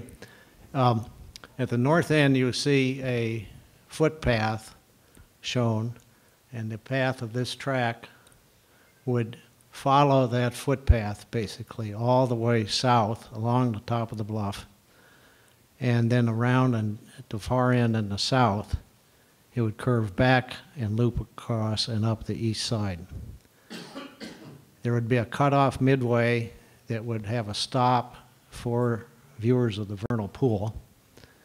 And basically we would run train rides over that loop on request of the public, basically. It would be about a 2-mile train ride that compares to a 1.25 mile train ride today. We would run trains both places on our public run weekends. And a lot of the people here have been to this park, it's clear. The views are magnificent to the seaward side, to the bluff, down the bluff, to the new riparian habitat, sensational. And with mountain views as well. So you capture all that for the people, and you have negligible impact on any adverse things. It doesn't impact anybody's view. It doesn't impact anybody's real use of the park. You know, we have kids today riding all over the train tracks on the other side, no problem. And that was the impetus for this idea. Now there are things that have to be studied, like can you really, if the footpath is there, is that an acceptable route? Well, I don't know the answer to that. If this archaeology study or other things come up, maybe not. But I think it's worth following to the next stage and looking at. Questions? Any questions from the committee? Thank you. All right, thank you very much. I have a question, Mr. Oh, I'm sorry, I didn't see your hand. Mr. Cummings, Have you also considered, besides going over the bridge, have you also considered the tunnel that was in a couple of the plans that I looked at that could be implemented during pipeline maintenance or during repairing the devices that go, or the facilities that go across the road? I know we have a pipeline underneath it that needs maintenance from time to time, and there's been proposed that you put a tunnel through, and that might also be an alternate route if you can't go over on the steel bridge. You did mention that to me a month or two back, and I've walked it, but at the moment I'd say it looks very difficult to drop elevation from where the present system is sufficient to get, remember now, to go under the road, you're going to have the train track level be maybe 8 or 9 feet underneath that road elevation. That's a lot of elevation to drop, but we've not done any pencil studies or compass and straight edge studies at all. That's a possibility. And you do believe that you can make the grade to the bridge?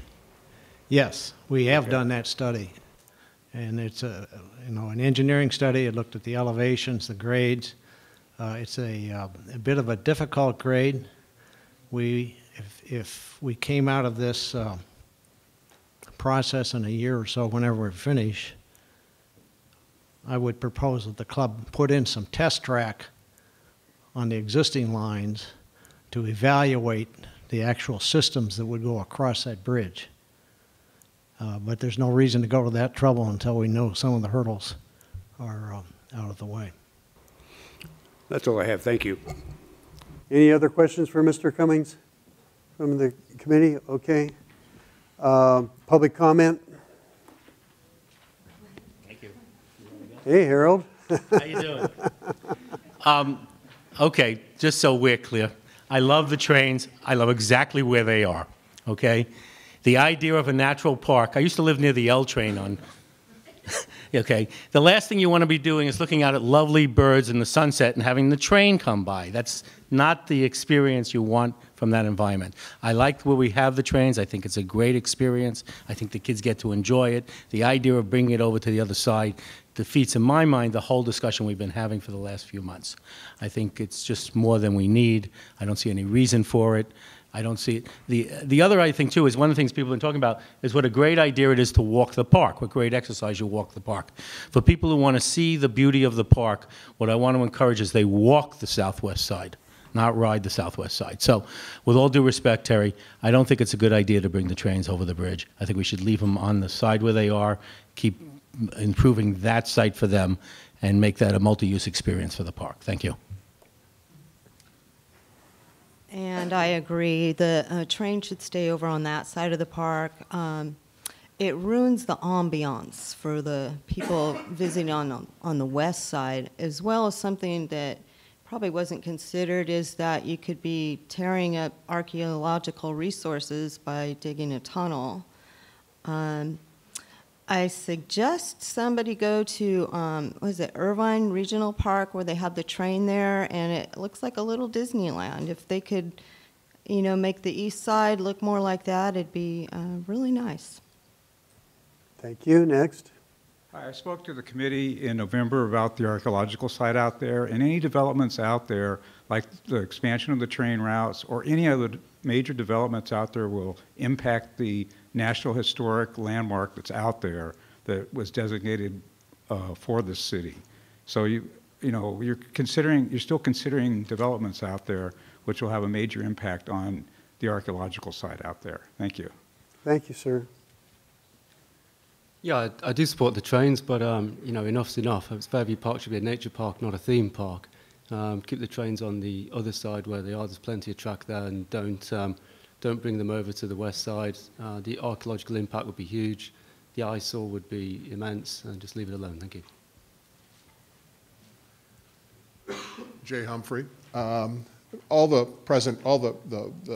previous comments are, as far as I'm concerned, right on spot. But the other thing is if you're going to put a train there, You're going to have to build it. You're going to have to build the road bay to hold that train, and you're going to do that on top of already destabilized bluffs.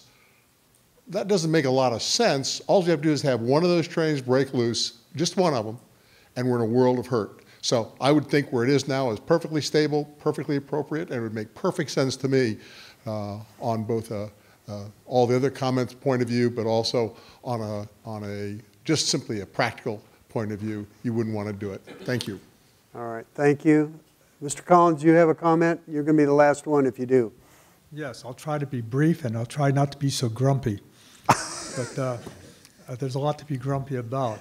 I always thought the train needed a different kind of a bridge.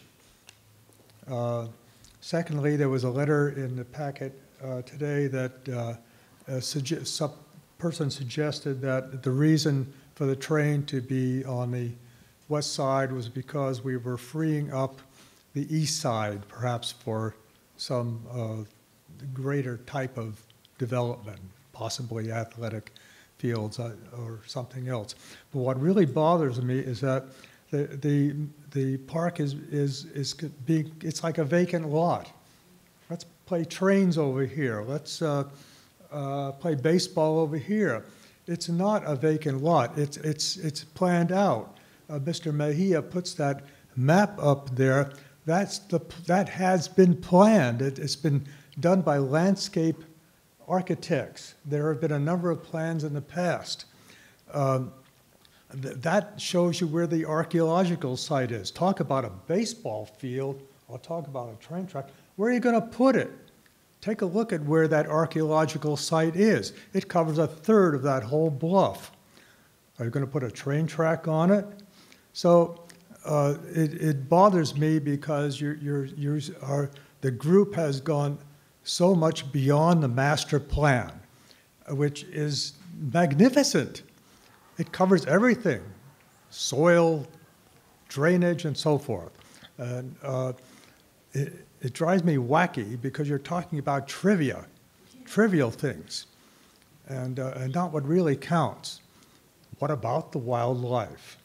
A train's not going to bother the little bird who wants to lay an egg on the ground there, and there are many ground nesting birds out there. At least there used to be. Well, anyway, that's all. Thank you, Gilbert.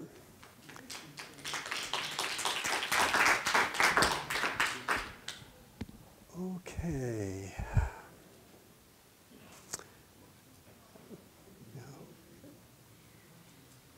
Yeah, okay.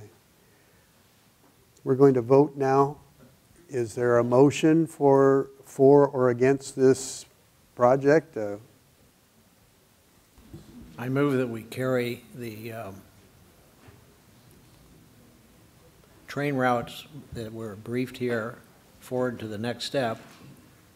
I think if we had specific routes on the paper today and people could see that, some minds might change. There are birds over where we are today. There's a gazillion ground creatures over there. There's snakes over there. And they're all happy with the trains. The birds are not particularly fearful of the trains. Sometimes we have to stop the trains, let the birds move out of the way. So there's a lot of reality that could be introduced if we had an actual design study in front of us, rather than flush it just based on hearsay. Thank you. Second from Mr. Ambergy. Okay.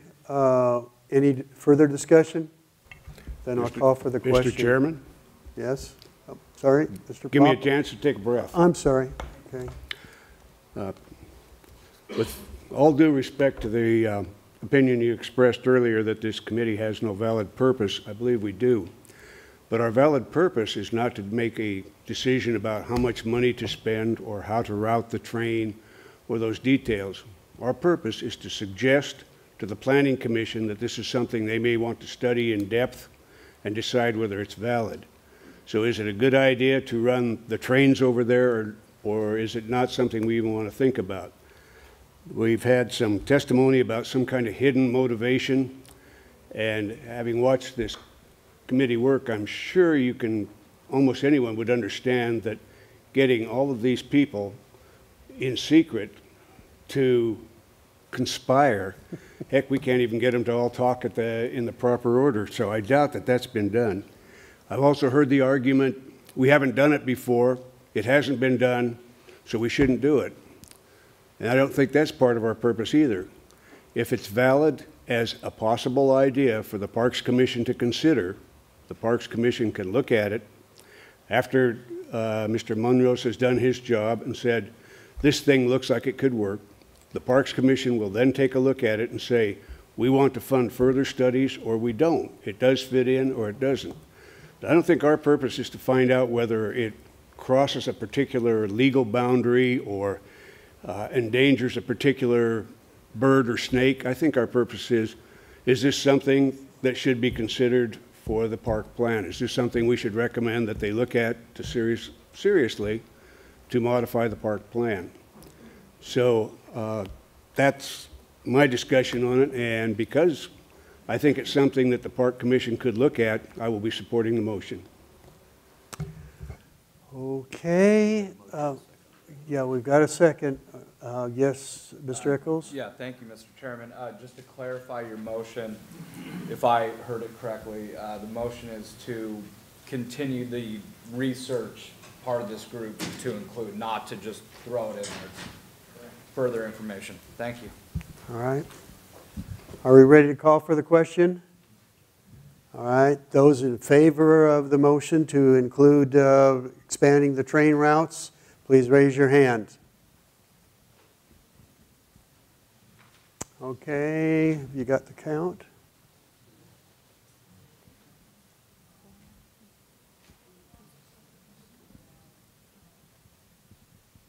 All right. Those opposed?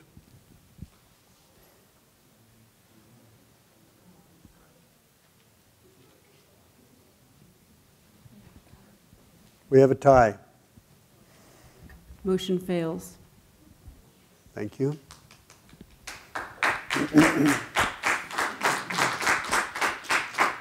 Item 4, improve information kiosk in the southwest quadrant. I think this is referring, I didn't make this, but I think they're referring to the present kiosk and the fact that it looks a little dilapidated and so on. So.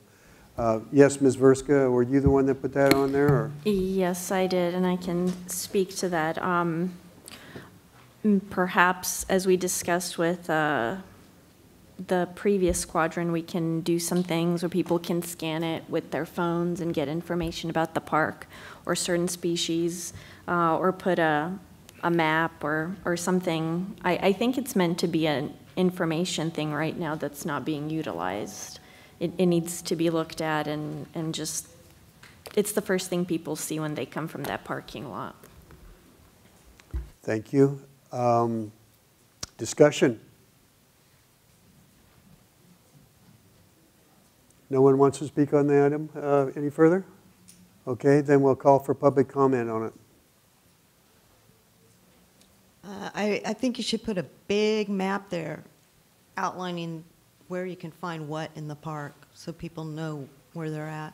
With a star, you are here. Very good.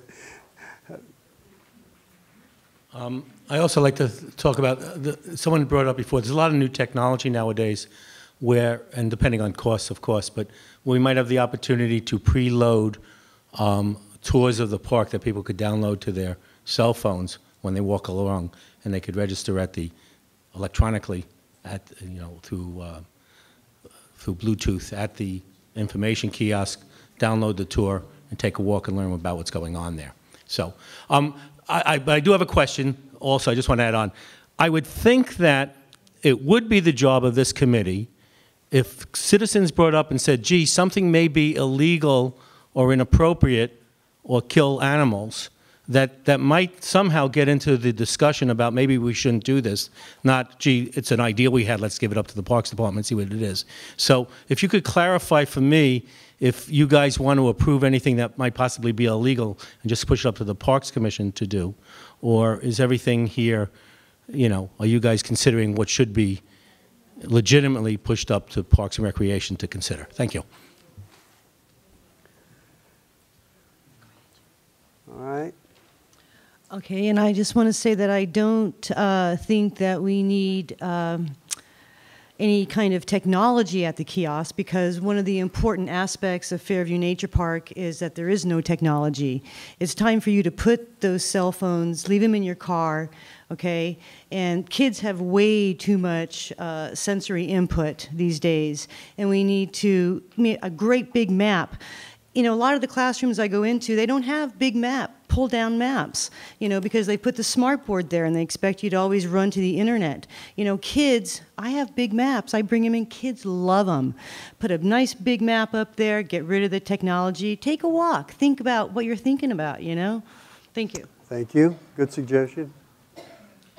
Just one, I've said it before, no paper. Don't have pamphlets, don't have stuff, because it'll be all over the park in a matter of seconds. But the big maps are great ideas. Thank you. One last comment. I like the information kiosk idea. I think improving it and letting people know about the archaeological history and the importance of the site is really valuable. Thank you. Thank you. I would like to make a motion that I move to improve the information kiosk in this quadrant we're viewing. And if there's a second, I'd like to speak to it. Second? Yes, Mr. Ramos? Based on the, actually, Mr. Humphrey, I couldn't agree more with the paper and things like this. That's why I'm not saying, and I also agree with Ms. Hendricks as well. We don't know what that looks like. I just like it improve the information kiosk and see where that leads us. Okay, so we've had a motion and a second, so it's... Actually, Mr. Chairman, sorry to interrupt. Could I'm not sure if it's proper to either amend the motion or present a different motion. You can amend the motion, but based on what we have here, it's very broad. It's just improvements generically. Right. What I would like to add, I agree with Mr. Eccles. I would just like to add maybe with an emphasis towards a map being included in that improvement, and then whatever else, but just with, you know, that being the emphasis. So, yeah, I don't think we need to amend the motion. I think that we can ask staff to take that into consideration when they're exploring the different options that are available. Okay. All right, so it's time to call for the question. So all those in favor of improvement to the information kiosk in the southwest quadrant, please signify with your hands in the air.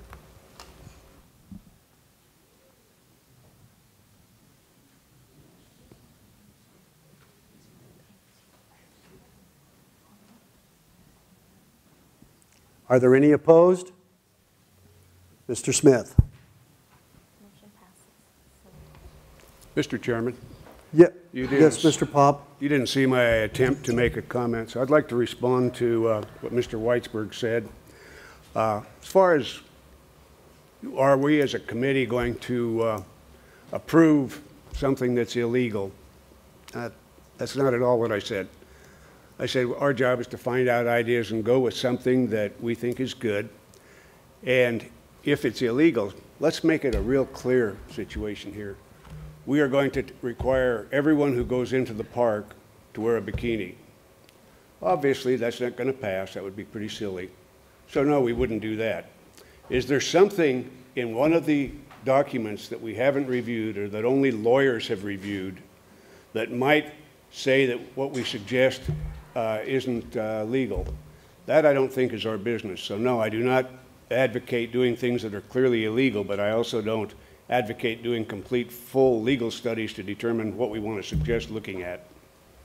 Thank you, Mr. Pop. That's a good point. All right, next item.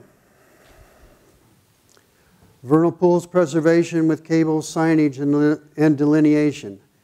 I think this is already in the works. From what I understand from Mr. Munoz and Mr. Mejia. But the question is how soon it will come up and how extensive it will be.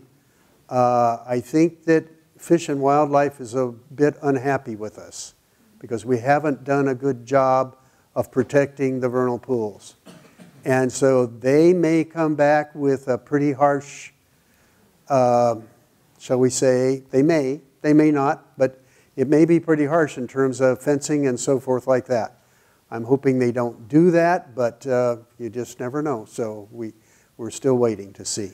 That's as much as I will say about it. That was an item that I put on there before we even had the run-in with the invasion of the one vernal pool and all that. So anyway, I'm just going on record as I favor this, but I'll pass it on for discussion.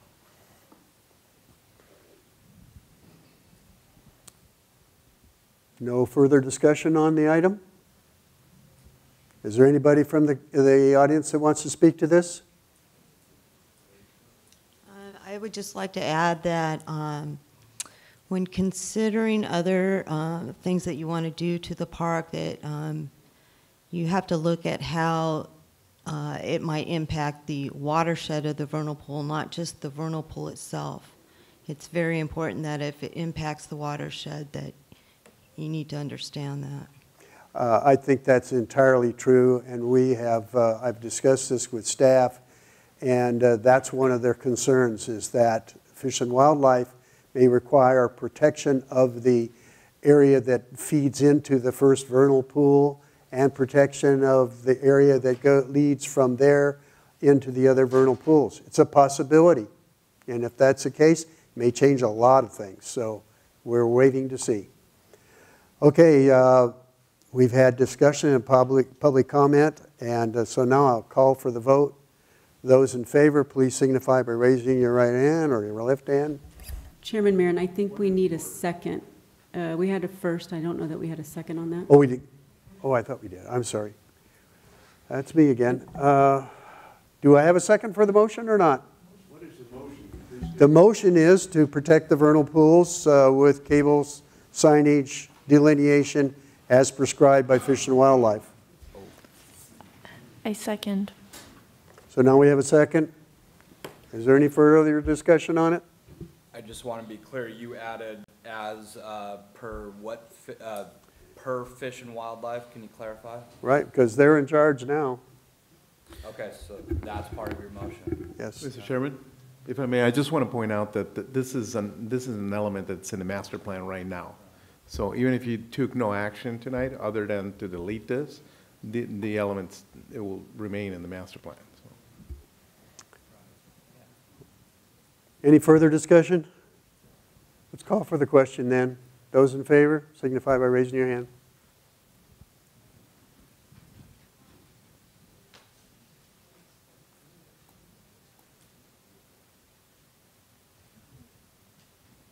You got the vote? Thank you. Is there any opposed? Mr. Smith.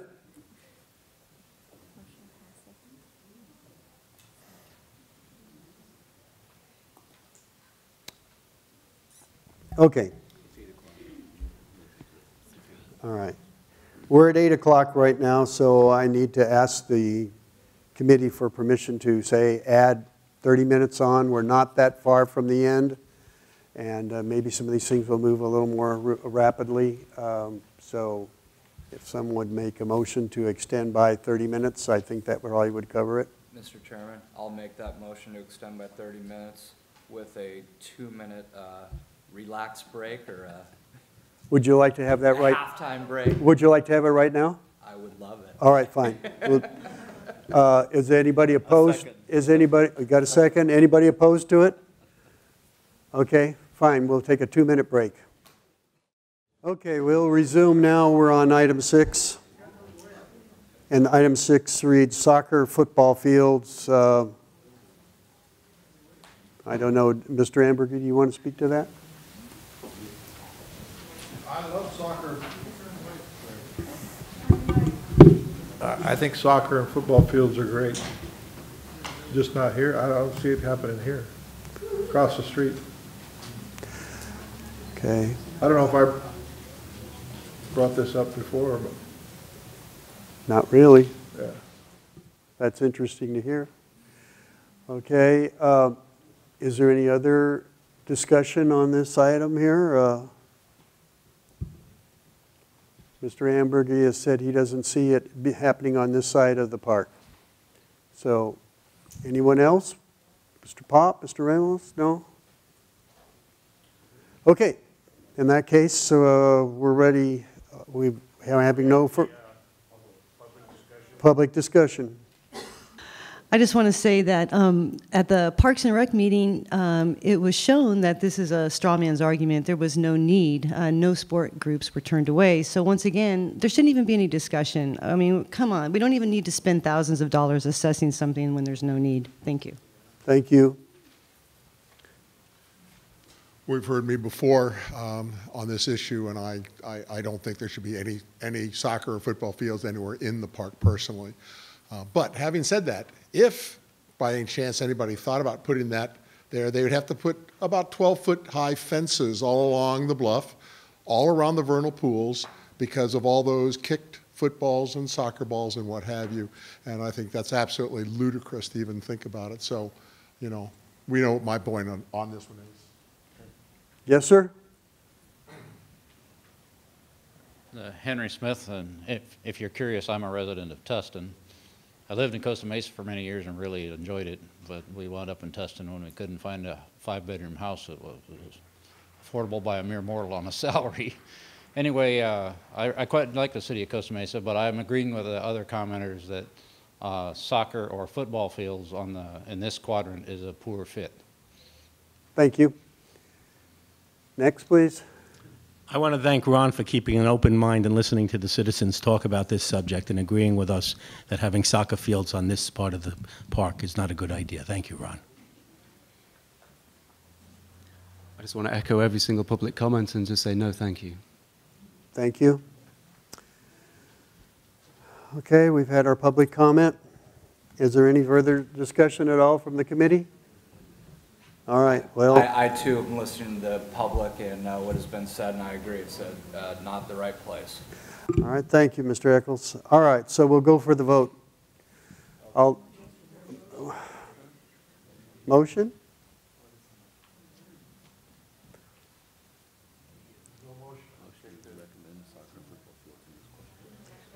Either you recommend soccer and football fields, or so there's no motion from the committee, so therefore it dies for a lack of a motion.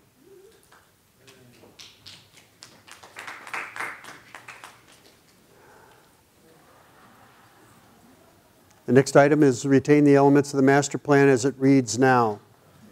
Mr. Smith has a little explanation of this particular item. If In an effort to reduce some confusion over this item, some great minds have put together a brief explanation for you.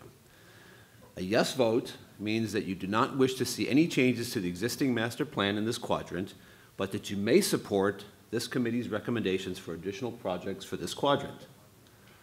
A no vote means that you support changes to the existing approved master plan elements in this quadrant, in addition to possibly adding new elements. Okay. Any questions regarding what he just said?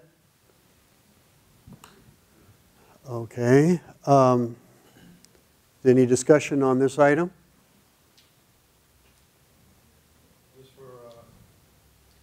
Just for discussion. Go ahead, Ron. Would number 8 fall into the yes or no? Is that? No, we're on 7 still. I know that. I'm saying, Would say if we vote yes on 7, or is no out, or can we vote on based on what he just explained? What do you think, Mr. Smith? I don't understand the question. I'm voting on number 7. Yeah, but no, he's saying is if we vote for this, does that preclude number 8?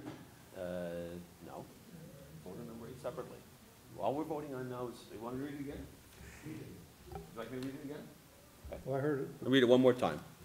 A yes vote means that you do not wish to see any changes to the existing master plan in this quadrant, but that you may support this committee's recommendations for additional projects for this quadrant. A no vote means that you support changes to the existing approved master plan elements in this quadrant, in addition to possibly adding new elements. Okay, let me put it another way. What items that we have left to vote on after 7 would be precluded? So, Mr. Ambergy, I think to answer your question, we could leave the master plan. You could vote on 8, and it would be consistent with a positive vote on 7. as well as Yep. 9, 10, 11, and 12? Correct. Okay. Yeah, so what he's just basically saying is that if you vote yes on this, you vote to retain the elements of the master plan, but you reserve the right to add things that this committee may suggest. Okay? If you vote no on it, it means that you don't want to have any changes, whatever, or you're willing to have changes to the master plan.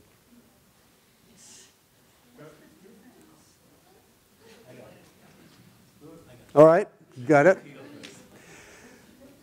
Okay, does Public comments? public comments?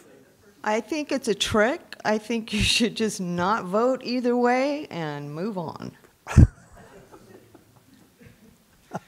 So I appreciate Steve's explanation. So here's how I understand it. If you vote yes, you're going to leave everything that's in the master plan now, but you can pile stuff onto it that might be new recommendations. If you vote no, you can change stuff that's in the master plan now, and you can pile stuff onto it if you make those recommendations. The choice that's missing here is that we don't want to make any changes to the master plan, and we don't want to pile anything on top of it to make any changes on top of that. So that's the choice that's missing. So whether you vote yes or no almost becomes moot, because whether you decide you want to leave the kiosks and you want to build soccer fields, you know, it becomes a confusion, needless to say. So yes or no, we'll still be discussing the changes you may want to make. Thank you. Okay. I always understood Mr. Smith's columns in the Daily Pilot, but this one is a strange one. And number 7 is the real biggie tonight. I wonder just how many of you have really thoroughly read the master plan over and over and absorbed all that's in it, and how many in the audience? Or are you just talking out of your hat? It's a magnificent document. It covers anything you want. The net catchers, the vernal pools, the drainage system, and on and on and on. What are you changing? So far, you haven't done a heck of a lot. So far, you haven't accomplished much. And I don't think you'll accomplish much when you continue with the same pattern over on the other side of the park, unless you suddenly get together and say, let's flatten it and turn it into some fields and satisfy that group of people. Boy, what do you get to that one? You're going to have the same people coming up and telling you about the beauty of that area, the feeling of the rolling hills, and on and on and on. Well, anyway, the master plan is a magnificent document, and whatever the meaning of the vote is, well, I don't think you'll accomplish much with the vote. Yes, it is. No, it ain't. Thank you, Gil. If you come to a fork in the road, take it.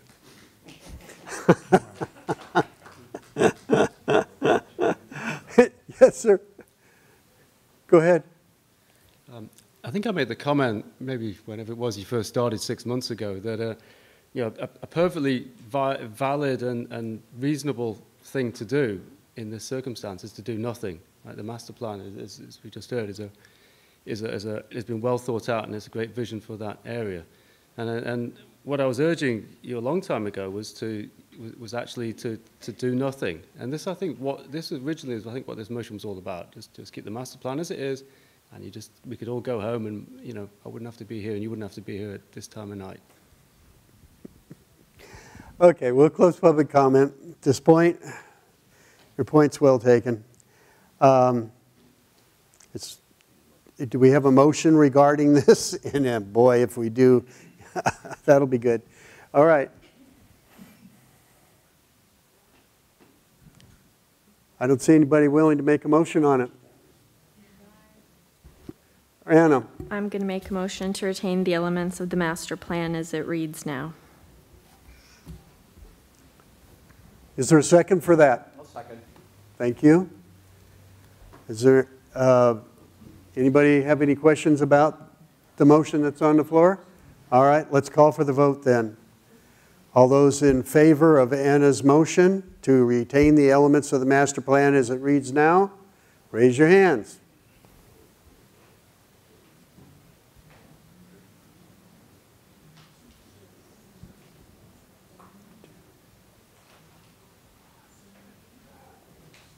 Opposed? 7-1. Motion passes 7-1. Okay, next item, number 8. Install a 2-tier building that includes an interpretive center and terrace viewing deck. Mr. Ramos, I think this was your idea originally. Am I wrong?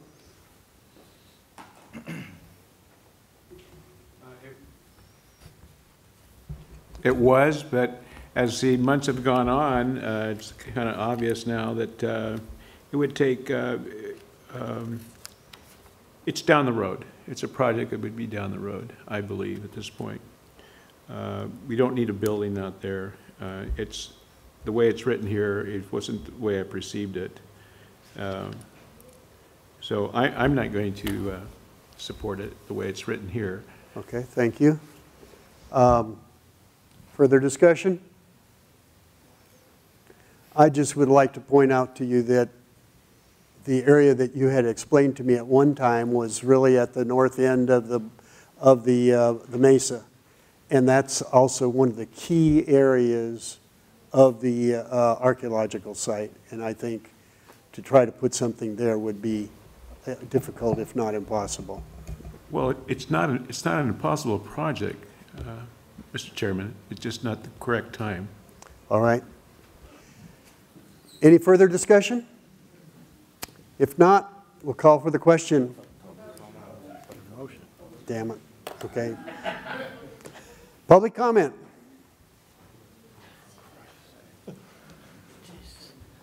There's a wonderful view from the top of the bluffs right now. You don't need any more elevation, of course, unless you build some sports fields, then maybe you would. Okay. Okay, so is there a motion?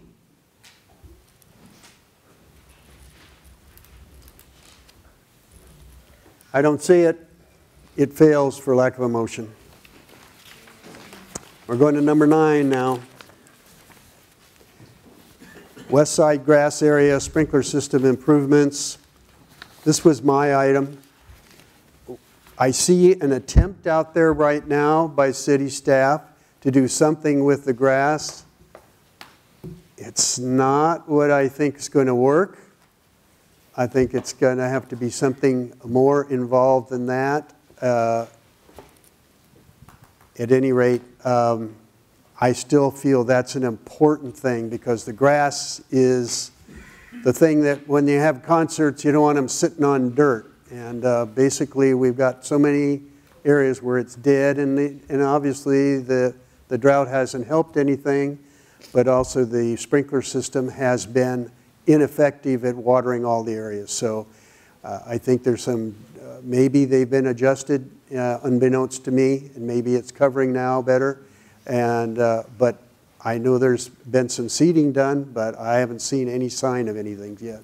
So anyway, I still think it's a valid proposal, and I will support it.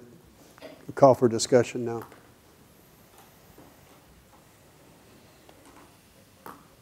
Anybody want to discuss the item? No? Okay. I do have a question, Mr. Chairman. What is the scope of these improvements? I mean, how much area are we talking about covering? Well, the problem is that the grass has been abused and it's been allowed to dry out, and it never took in some places. It needs some soil replacement probably and some sodding.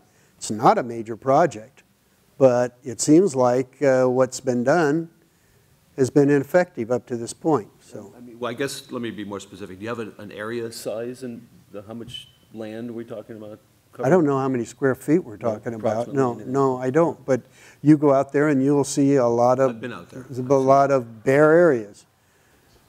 So, At this point, would there anybody wish to make a motion about this? Ms. Guinness, you'd like to discuss it? I would just like to add a personal observation that one reason I think the grass may be, a contributing reason why the grass is in such terrible condition is people use the motorized cars, and I have personally observed on many occasions people getting out of their cars, putting the motorized car on the grass, and running it across the grass to the area where they use their little robotic cars, and so that's really, really hard on the grass. Thank you. Yes, sir. Quick comment. I'm fine with improving and retaining the existing turfed areas. Just want to make it emphasize the fact that the Fairview Park is basically a coastal bluff, and for the rest of the habitat, if you're considering restoration, to avoid turf and to go with more native Californian species. No, this is just referring to the part that is already with grass, or partially with grass. Mr. Collins?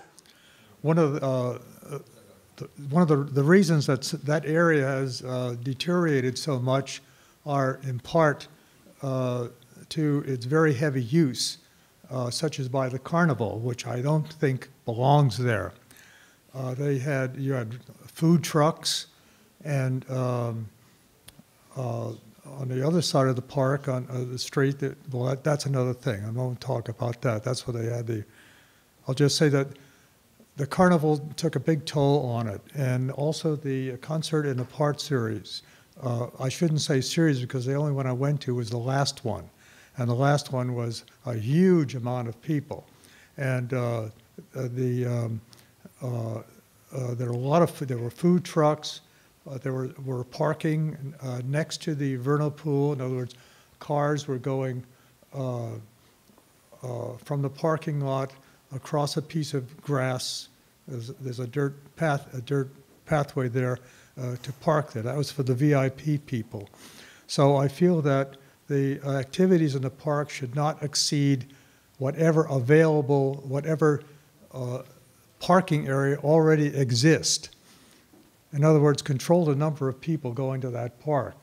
And the carnival and that last meeting, I think, were real whoppers. That's all. Thank you. Yes, sir. Just wanted to clarify something because I'd always been under the impression that radio control cars are not necessarily approved for use in Fairview Park. The ranger said you're not supposed to run RC cars out there, and we've asked people not to do that when we see them out there. Am I doing something wrong? No, not as far as I know. I don't know what the regulation is relating to that. Okay. They're not allowed, but people use them anyway. No. Thanks for making that clear. I think this is maybe a different issue. It's an important issue about inappropriate use or what have you, or problems with the sprinkler or what have you. Those are appropriate, necessary to look at issues. But it sounds to me like this is really a maintenance issue of the park, not unless you're talking about a plan where you completely revamp all that area in there. It seems to me that it's not a project per se, but it's get the maintenance properly taken care of in that setting because of the kind of utilizations you're allowing in the park that you shouldn't be allowing in the park. But having said that, this seems like it's still a maintenance issue and not something that should be, that's all I'm thinking. I agree with you. It is a maintenance issue, but it hasn't been addressed. That's basically what it is. Yeah. Yeah. Yes, ma'am. The reason that the grass area has been impacted, it's because of the heavy use there. Some turf tolerates higher traffic than others, so maybe at some point it will have to be replaced with another type of turf. But well, it seems to be certain specific areas, and I think it's really the soil itself, and maybe needs to be aerated. Yeah, maybe even replaced with fresh soil, and I don't know. It's somewhat of a project. I don't think it's a major project. Just adding my little thought to it. As a Harbor Soaring Society volunteer, I often work with concerts in the park and the movies and that type of thing. And I think the grass condition varies with the seasons. What I noticed especially was that there are low spots that get a considerable amount of water. It's almost like semi-flooding. And I would imagine that could even rot the grass itself if it was left long enough. So I don't know if you folks have changed the grading out there, because you used to have quite a bit of water ponding in the grass areas. Okay. We've had public comment on this item. Is there a motion? Mr. Cummings still has a comment? You know, this is a correctly called a maintenance issue, seems to me. And there are a number of those throughout the park, not just this. I mentioned last time tumbleweeds are a huge problem. They're going to be awful for decades if we don't get on them. There's a lot of issues like that. Drainage, there's low spots. Be careful of the low spots. They might be vernal pools tomorrow. Anyway, I'm kind of torn because we're chartered, I believe, to look at improvements to, you know, make Fairview Park last longer, be better, and so on. And this is an element of that. But there's a lot of maintenance elements. And if we get into the mode of delineating them, then maybe we're going where we're not wanted. But on the other side, sending a message to maintenance guys, hey, you know, you got to get on this a little harder. I think maybe that's in order. So I like the idea. I just wish it wasn't necessary to do it. Any further? Mr. Eccles, did you have your hand up too? Oh, I will echo Member Cummings. I agree with the issue, and I agree it's a maintenance issue. I don't agree that this goes in the master plan. Okay. All right. Okay, so we'll call for, is there a motion? Yes? I move that we adopt the item as, let's see, it's called West Side and Grass Area Sprinkler System Improvements. I move that we do that. Is there a second for that? No, motion dies for lack of a second. Okay, we're going to basketball, handball courts. That might be Ron. Is it safe? Yeah. No, once again, I like them, but not there. Okay, Ron. Is there any other discussion from the members of the committee? None? Public comment? No. Thank you. Here comes one more.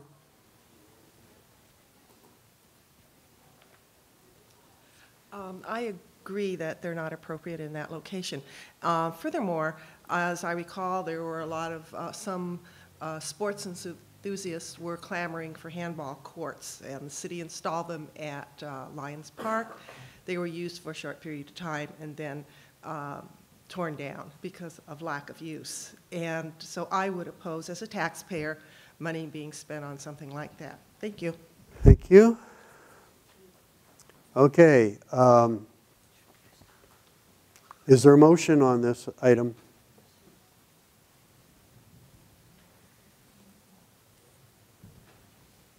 If not, it dies for lack of a motion.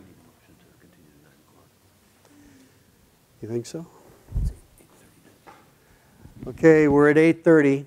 Will the committee agree to another, say, 15 minutes so we can wrap it up? You don't think that'll do? I'll move for 30 minutes to be safe. All right. I'll So, second. We got a second? All right. All those in favor, please signify.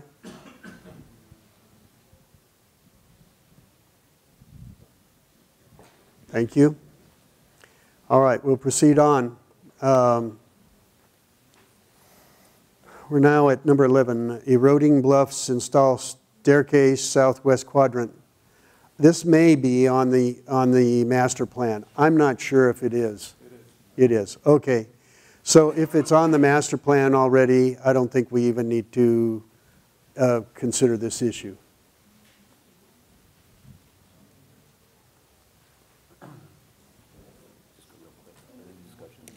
Is there any discussion on it? Public comment?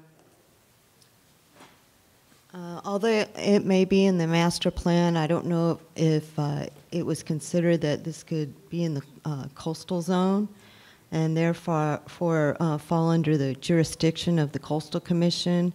And they're very, they look very closely at bluffs and the impacts to bluffs.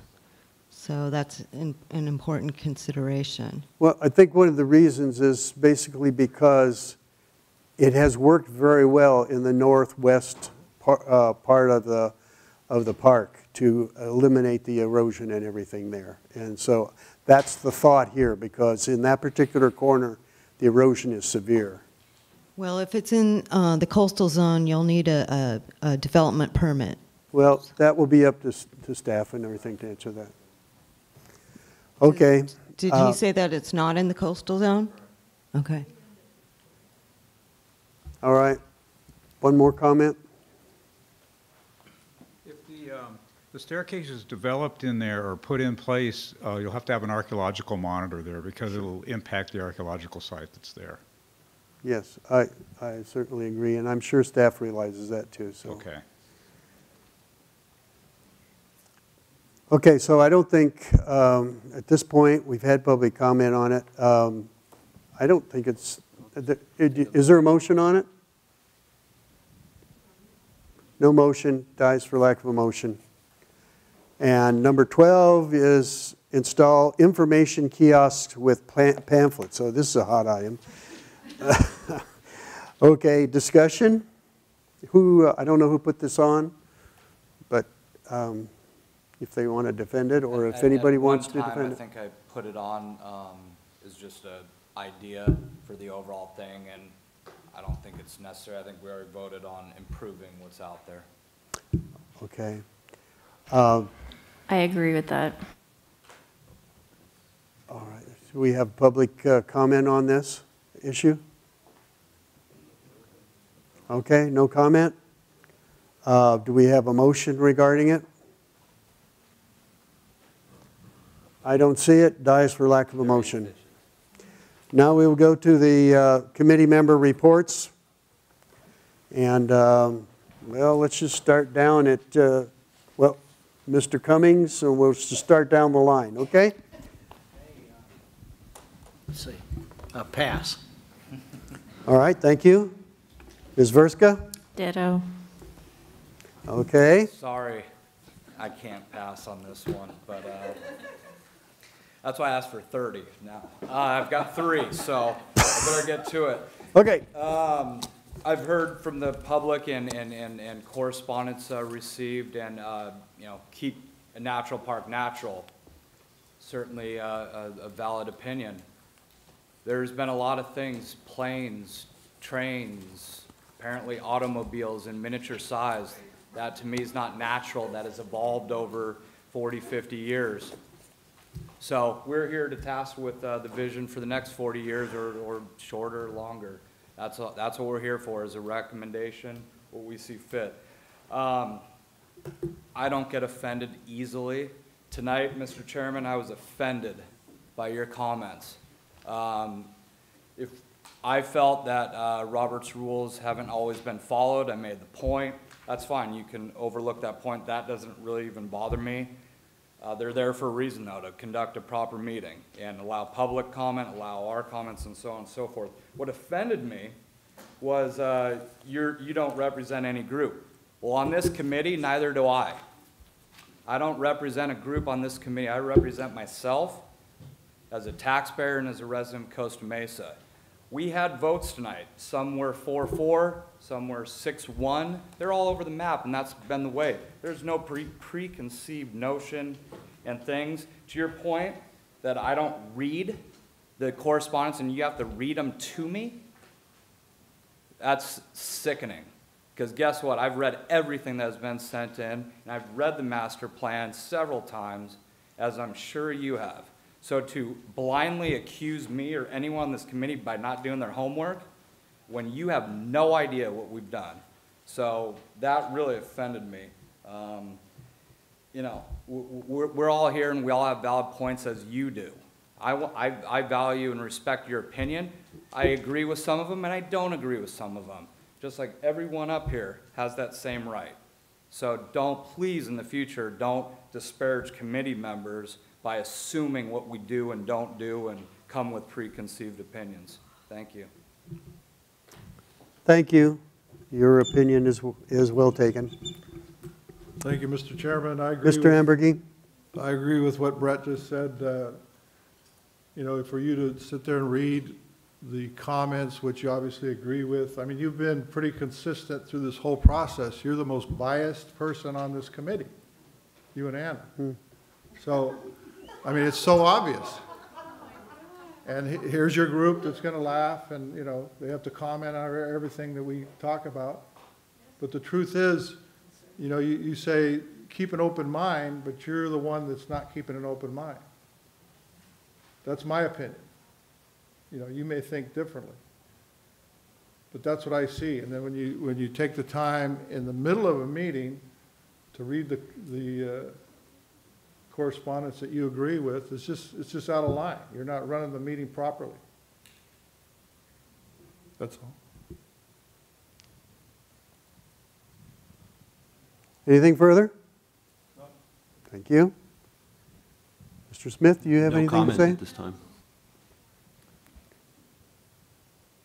Mr. Pop?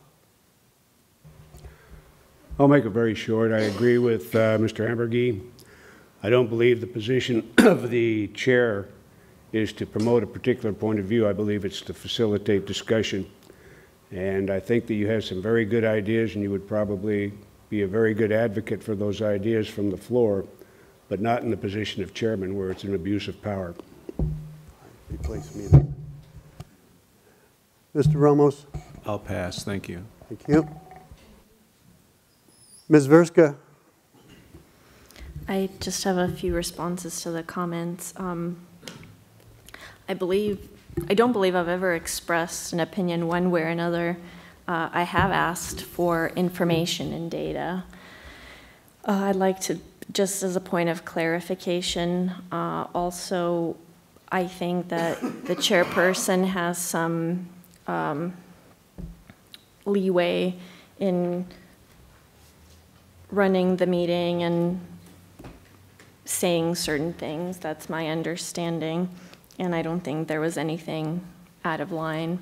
And that's what I'll have to say. Thank you. Thank you, Anna. Okay, at this point, I have nothing to say further. I've said it. We have a Public Services Director report. Nothing to report this evening. Thank you. City Attorney report. I have nothing this evening. Okay, I'll take a motion for adjournment. I'll move to adjourn. Second. Thank you. All those in favor, please signify by raising your hand. We are adjourned. Thank you.